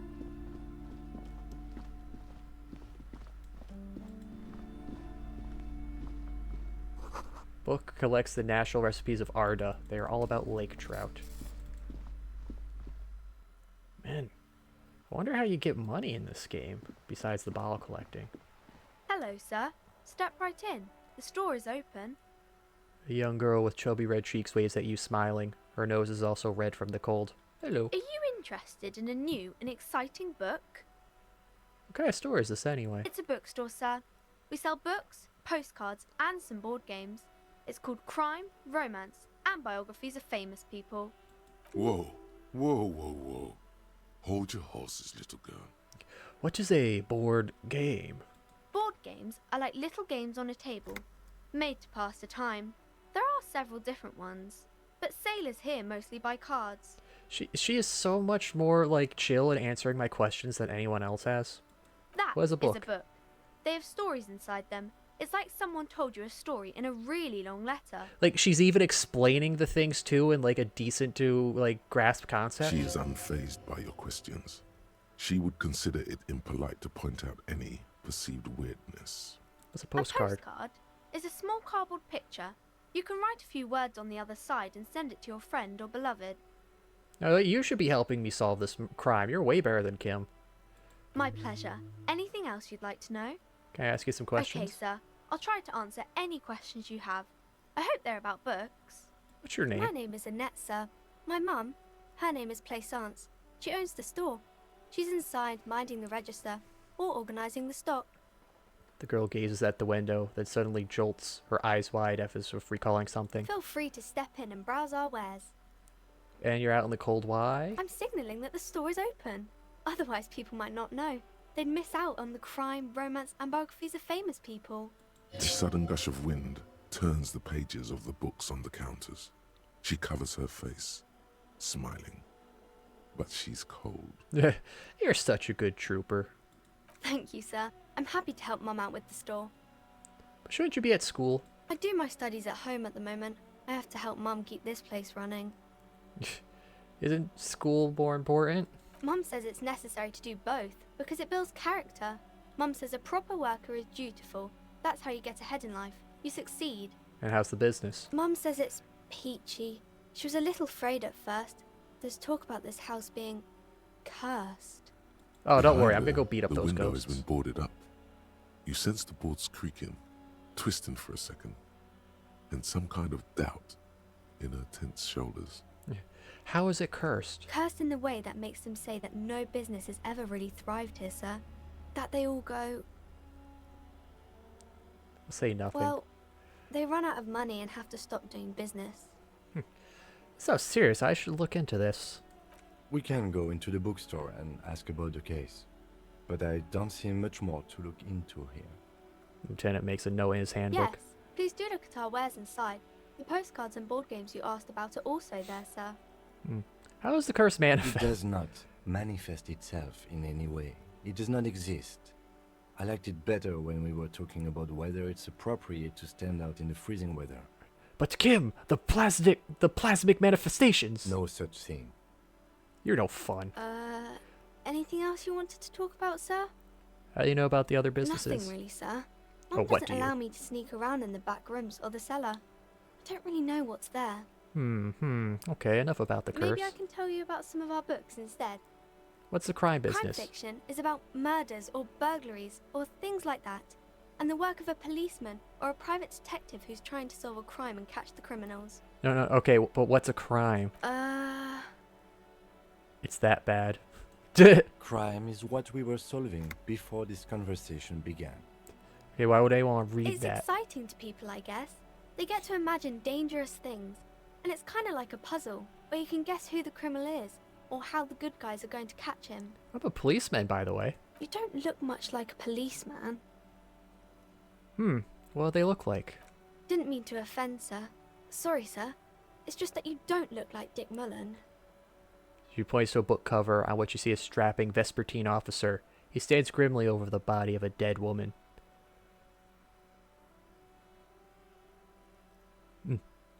I used to be exactly like that Mullen guy, then I lived a little. What's that mean? Oh, you know, cut loose, raise hell, blow off steam. And everything's better now, sir? I don't know. Why is that? You'll understand when you're older. Oh, okay. I shouldn't have said that thing about Dick Mullen. Hey, it's not the bias important, it's your head. Head? Yes. But mine doesn't work so good. No, it's your soul. Your blue soul. No, your resilience. The Mullen guy looks like a Happle man. Who could respect that face? Total disregard for personal safety. Yeah, it's soul. I'm not sure I understand. Policeman's gotta have the right stuff, an ingrained sense of the law. No one would follow If you him. say so, sir. He's just a fictional character. He's no match for your soul. You get so much experience from this Maybe you can bookstore. show me some real police work, sir. Like in the books. Oh, okay. Hold on. Let's keep asking, see if we can do that. What's It's romance? the type of book where there's a rich lady and she has to choose between the good man and the bad man.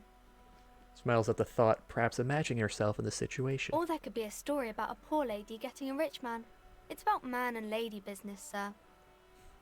What about a poor man getting a rich lady? It happens, but usually the guy gets rich in the process.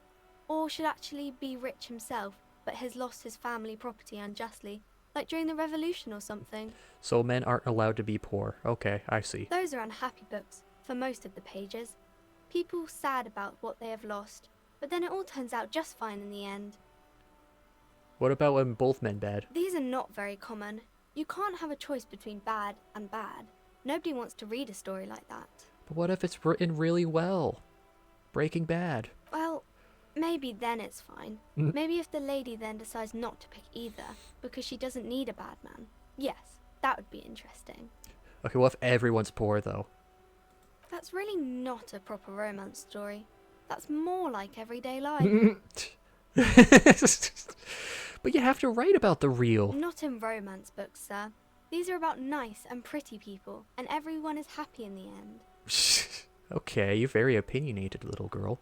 What about where the man in Labus doesn't work I out? haven't read many of those. Maybe you should ask Mum. Hey, you think she has one about a really bad breakup? Don't think it's a romance story if the main characters break up, though. No, think about it. One where they plunge into a torrid spin of pain and recrimination. Only it's really long and drawn out. Scarred for life. Phantom limb. No, I don't know. You can take this. Blossom like a pain flower. Yeah, it drags on for years and years with no resolution in sight. The girl is at a loss for words. Each of you filling with resentment and bitterness for having ruined each other's lives. She shifts and sways on her feet, looking confused and uncomfortable. Each of you tearing at the other's innards, leaving a gaping emptiness, a vacuum heart that still hurts ceaselessly. I'm sorry, sir. I don't know how to help you. I don't need help. I need a real book that tells it how it is, not this drivel. Oh, so are we just, like, regaining our old memories? Sir, sorry, sir. I'm still little. I can't... It's time to leave it be. You're about to make a child cry. Are you proud of yourself? No pride remains.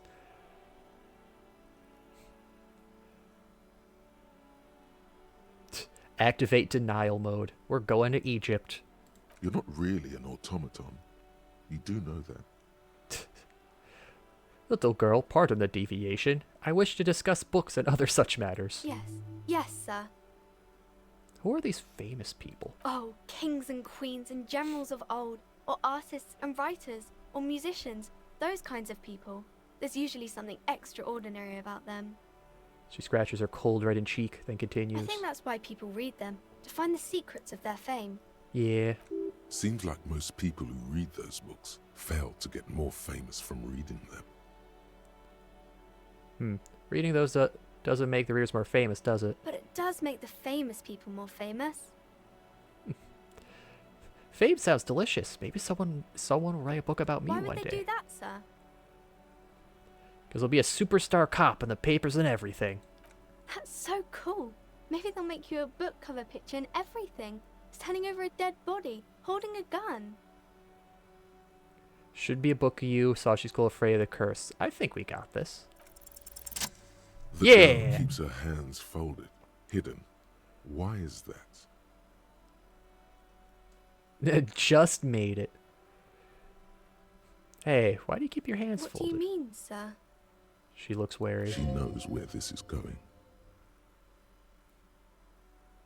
You don't need to be worried. I'm here to help. She looks around anxiously. Her hands remain folded in front of her. She doesn't want to show them. The lieutenant stands by, looking at the two of you with little interest. A facade of true professionalism. He is far more intrigued by the situation than his poise reveals. It's okay. She brings out her reddened hands, her nails frayed, Ooh. nearly chewed down to the flesh. Oh, you bite your And nails. you knew this from me keeping my hands folded? There were a few other hints. Well, that proves nothing. Anyone could do an easy deduction like that. Her eyes flash with defiance. She's not impressed. I can figure out why you bite your nails. She nods, half provocative, half enthusiastic. You're recycling your body material. Rats have been nibbling on your fingers. Intense dedication to the way of business. There are no riches up. Because of your mother and the pressure she's putting on Maybe you. so, sir. Okay, I know it's a bad habit, and I shouldn't. I hope this entertained you. It was okay, sir. Still got a rebellious streak. There's more that can be achieved here. Ask her to do the same. Okay, how about you deduce me then? You're quite sober. She snaps back quickly. The lieutenant does not flinch at the comment. He does not flinch even a single bit. He is intensely not flinching. It takes effort. You cannot believe how much he is not flinching. How do you know I'm usually not? Because you usually aren't. And I'm having a grand time. I sure hope you are, sir. There she stands, swaying on her feet, assaulted by the early spring breeze. She smiles at you. The whole situation suddenly feels familiar, somehow. I'll come back to this in a second. Okay, or I'll come back to that later. Hi, Ace Detective. Are you here for more books? Okay, so that'll stay. That was an interesting setup there. Cover is a very muscular man surrounded by flames. Book has a rose pistol half-naked dame on its cover. The book appears to be erotica, but without actual erotica. Let's see what these two are up to. Have you no shame? Whining about your back every time you bring out the measuring tape. René, you're a man with a fork in a world of soup. Please, let's just try to enjoy the game, alright? The other one is Egan Big Stars. I love that say a man with a fork in a world of soup. I'm trying to, but you keep breaking my concentration. You're old. I can see that. We're both old. Now stop grabbing your ass like it's a girl. These manly men are playing balls. This is a ball game. Grab a ball and play it. Don't ask questions. Shoot first. Ask questions never. Oh right, we're balling now. That's the spirit. Don't even waste your breath asking about the game. They wouldn't know anyway. They're way past their prime. +2 for acting without hesitation. Oh, good. I'm getting a nice chain of successes.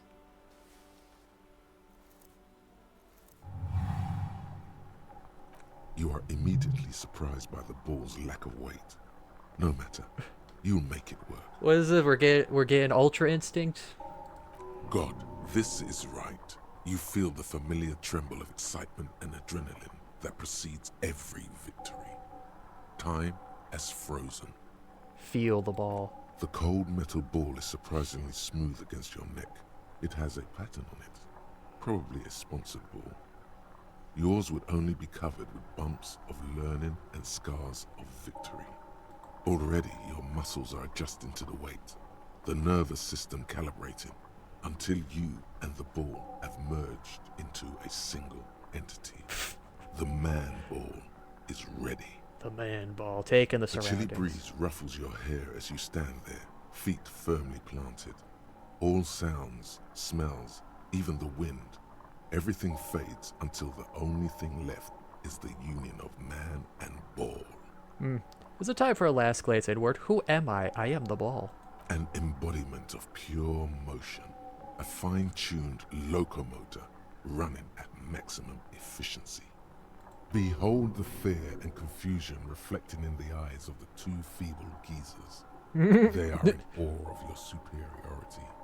You are a god to them. I love physical instrument. Some would still say you're a cop, but I guess we're beyond that now. The inertia can be contained no more than a bullet leaving a gun. Let go. Be that bullet.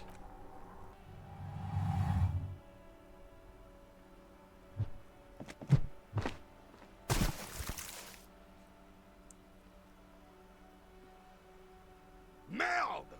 Bordel de merde! What does that mean? What the hell is your problem?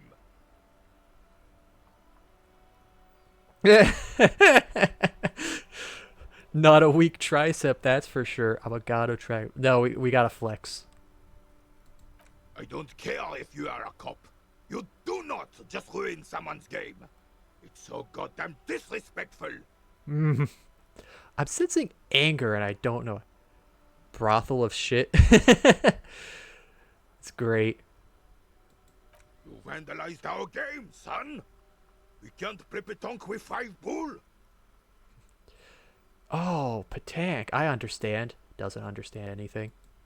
No, no you don't. Our pétanque game is ruined. We want our bull back. Take it easy, René. This is just a misunderstanding, isn't it, officer? No harm done. Of course there's harm done, you orange slug. You are as a goddamn bull. Okay, I can fix that. Good. I can go for a swim. Mistakes are forgiven when men at least try to right their wrongs. I believe you will try. Now, why did you approach us? You seem to be playing in the crater. Yes. The terrain here provides an interesting variety to a familiar game. Do you know what created it? I do. Fire from heavy artillery. What? Okay, why? Why what? The heavy artillery. Because that's what happens when communards hijack your country, execute your supreme leadership, and turn your capital into a slaughterhouse. You use heavy ordnance to clean up your home. So you used it? Sadly, no. Oh.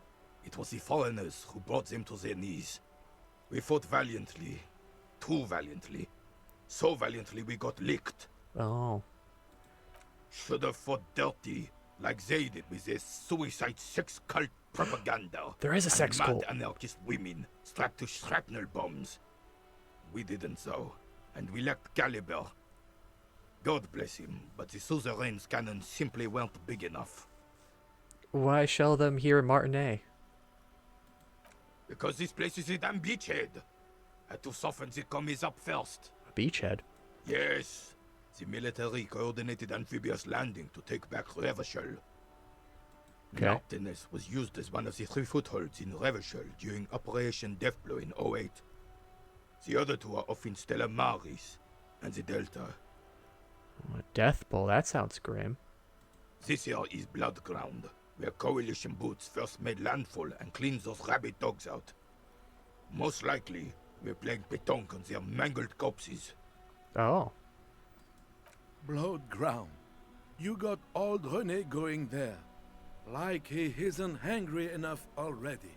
Is that why everything is so bombed out? Damn right, son. They laid the fire of hell on the city before they stormed it. And it worked, too. He approves of this radical approach, knows it was necessary. The rest of the city got cleaned up, but Martinez they keep as a monument. And now the Union Socialists are practically running the place. I like his ball tossing animation. Knocks the ball, bounces off, goes in, and then it rolls back because you got the hill. That's very nice setup to justify the animation happening over and over. Well, it's your own damn fault. You, we, the coalition, Revachol, whoever you want to blame, never finished the job. Officially, the party never surrendered. Of course, they still all influence. You don't even begin to truly understand the players at the table, let alone the specific circumstances surrounding the... What do you think?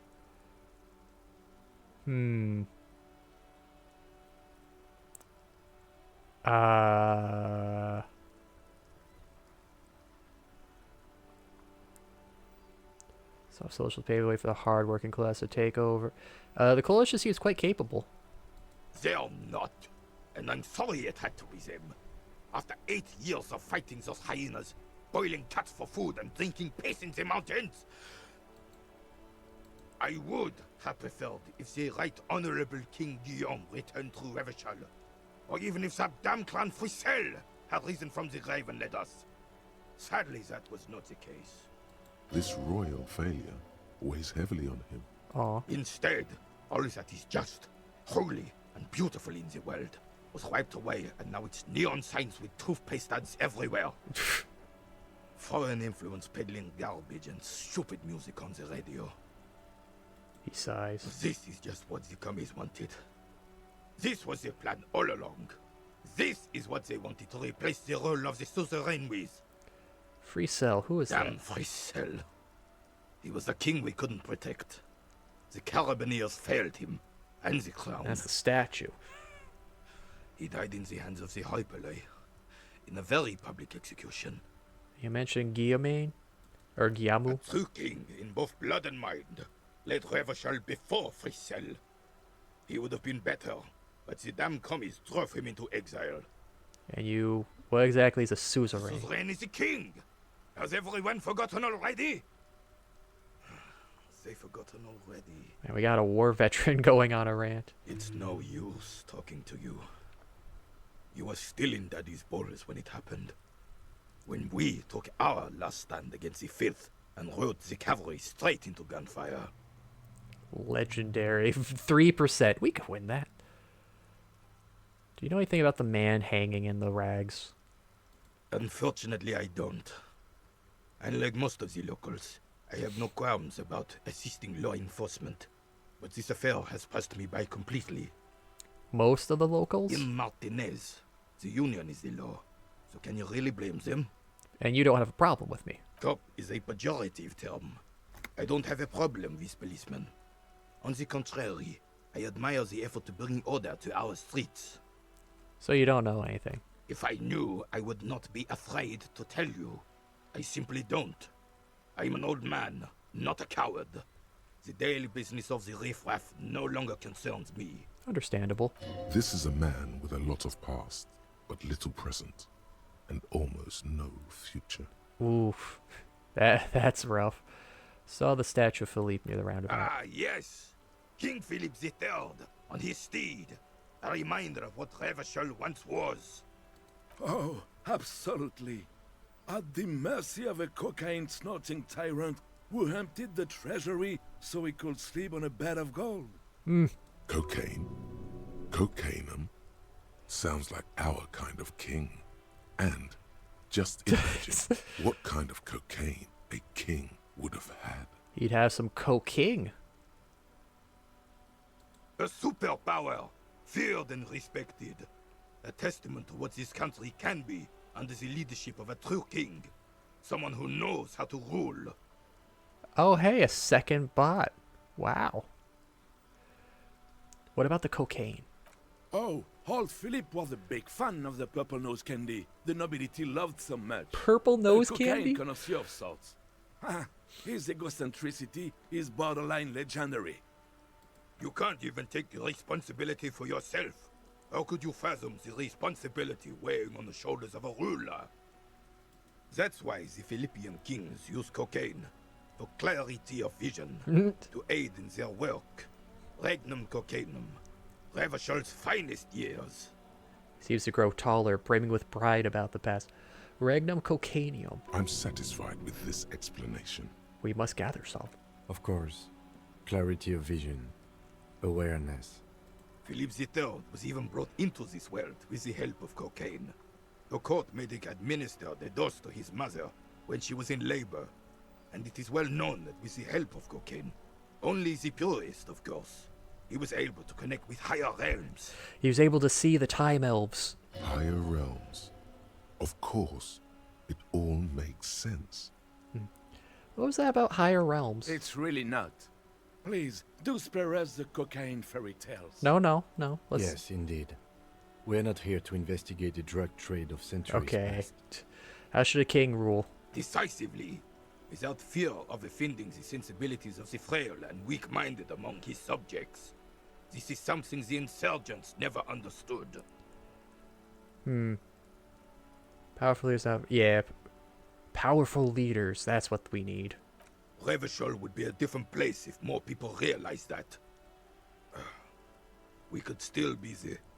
Don't get started on that again. What happened, happened. There's some weariness in his voice now. He's heard this rant many times before. The Carabiner doesn't reply, but his entire being communicates unbreakable resolve. Let's talk about something else. We'll have to get his bool back. Okay, thank you for your time. Wait, what's this? All around you, rain falls on the Enormous great bulls city roar of every real man. Revachol. Rain drips from the eaves and floods the gutters, washing the filth away. The spring thaw must be here. The snow is melting. Looking up at the sky, cold water dripping from your hair. Grey sky, your shirt sticks to your chest. The shoulders of your disco Capeside apartments. Tower blocks crowd one another. 4.46mm bullets still lodged in their war-torn stone walls. Hallways collapse from the mortar hits of a war that was lost long ago. Clotheslines go to waste in the rain. Radios play. Closer. A yard. Rain falls onto the roof of a woodshed. Coal leaks into a puddle beneath a dead man's feet. He swings from a tree, bloated. Droplets of rain slip from his cold cheeks. And the south. A traffic jam. Rain thrumming on the roofs of motor vehicles. Inside, drivers watch water streaming down their windshields. The statue of a king shudders. He too is cold. The canal bridge has been raised. Other the side. road ascends.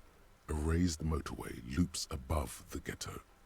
Beneath its concrete columns, a sea of rooftops, woodwork, and tar stretches northward. 4-story buildings as far as the rain can fall.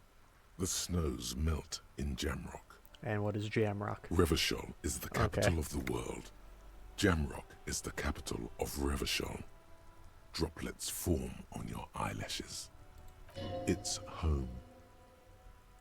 Where the hood at? Have a brother in the cut. Where the hood at? Oh, that's great. I love. Wait, why did the Shivers become a girl voice? Why did it do that? Why am I not there? To be in Martinez, where no one goes, at the runoff point of a long-forgotten canal, in the whitest part of town, in the shadow of the day the revolution fell. What am I doing Standing here? in the rain, looking north, where Jamrock Rock City stretches inland. Shutter, look In further. the rain-swept distance, above the rooftops of Jamrock, a repurposed silk mill stands perched above the motorway exit. Precinct 41 hunches in the rain. Satellite officer Jean Vichmer rushes down the precinct stairs, umbrella in hand. It's unopened. He doesn't seem pleased about the spring rain. On the bridge, officers Torson and McLean That's are satellite standing vision. guard. Torson wears jeans and a fishnet wife-beater. Satellite officer Vichmer passes by, and the young man remarks to him.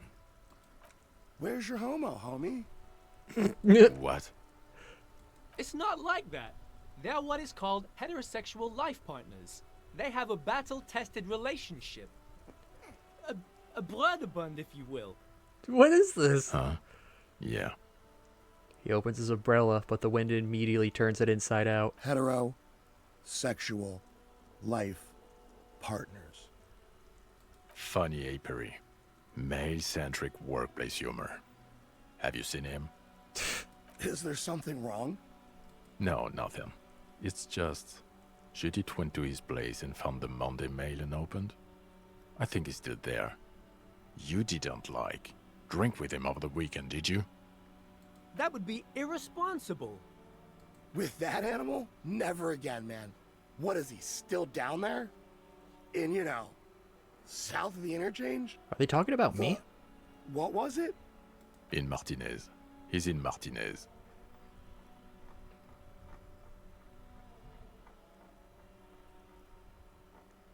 Okay, so they haven't mentioned a name.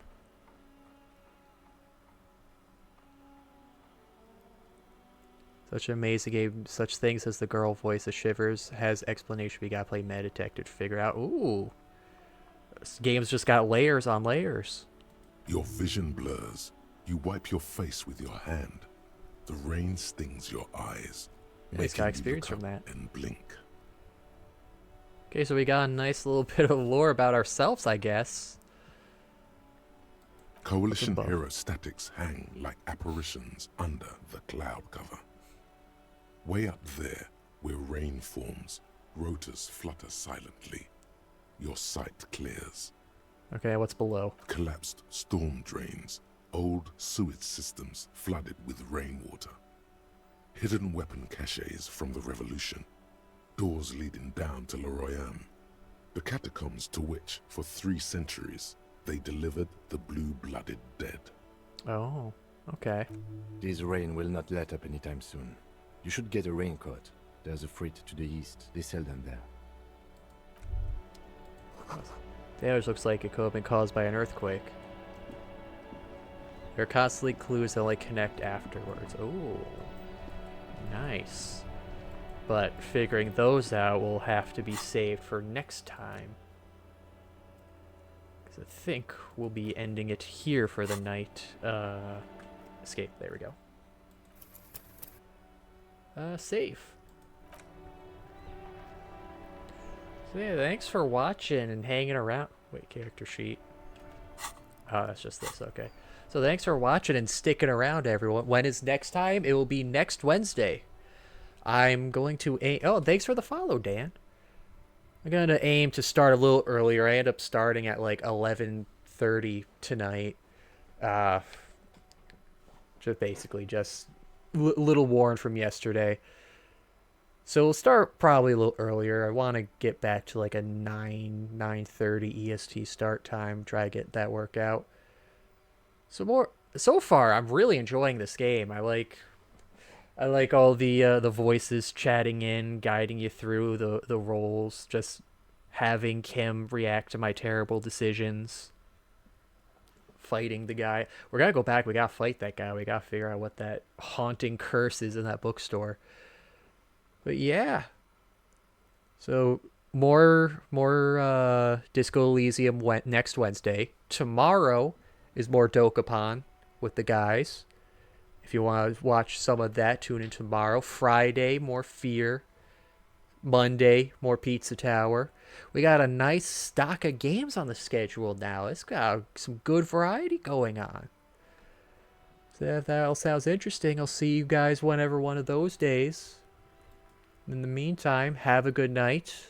Have a good middle of your week, since it is Wednesday.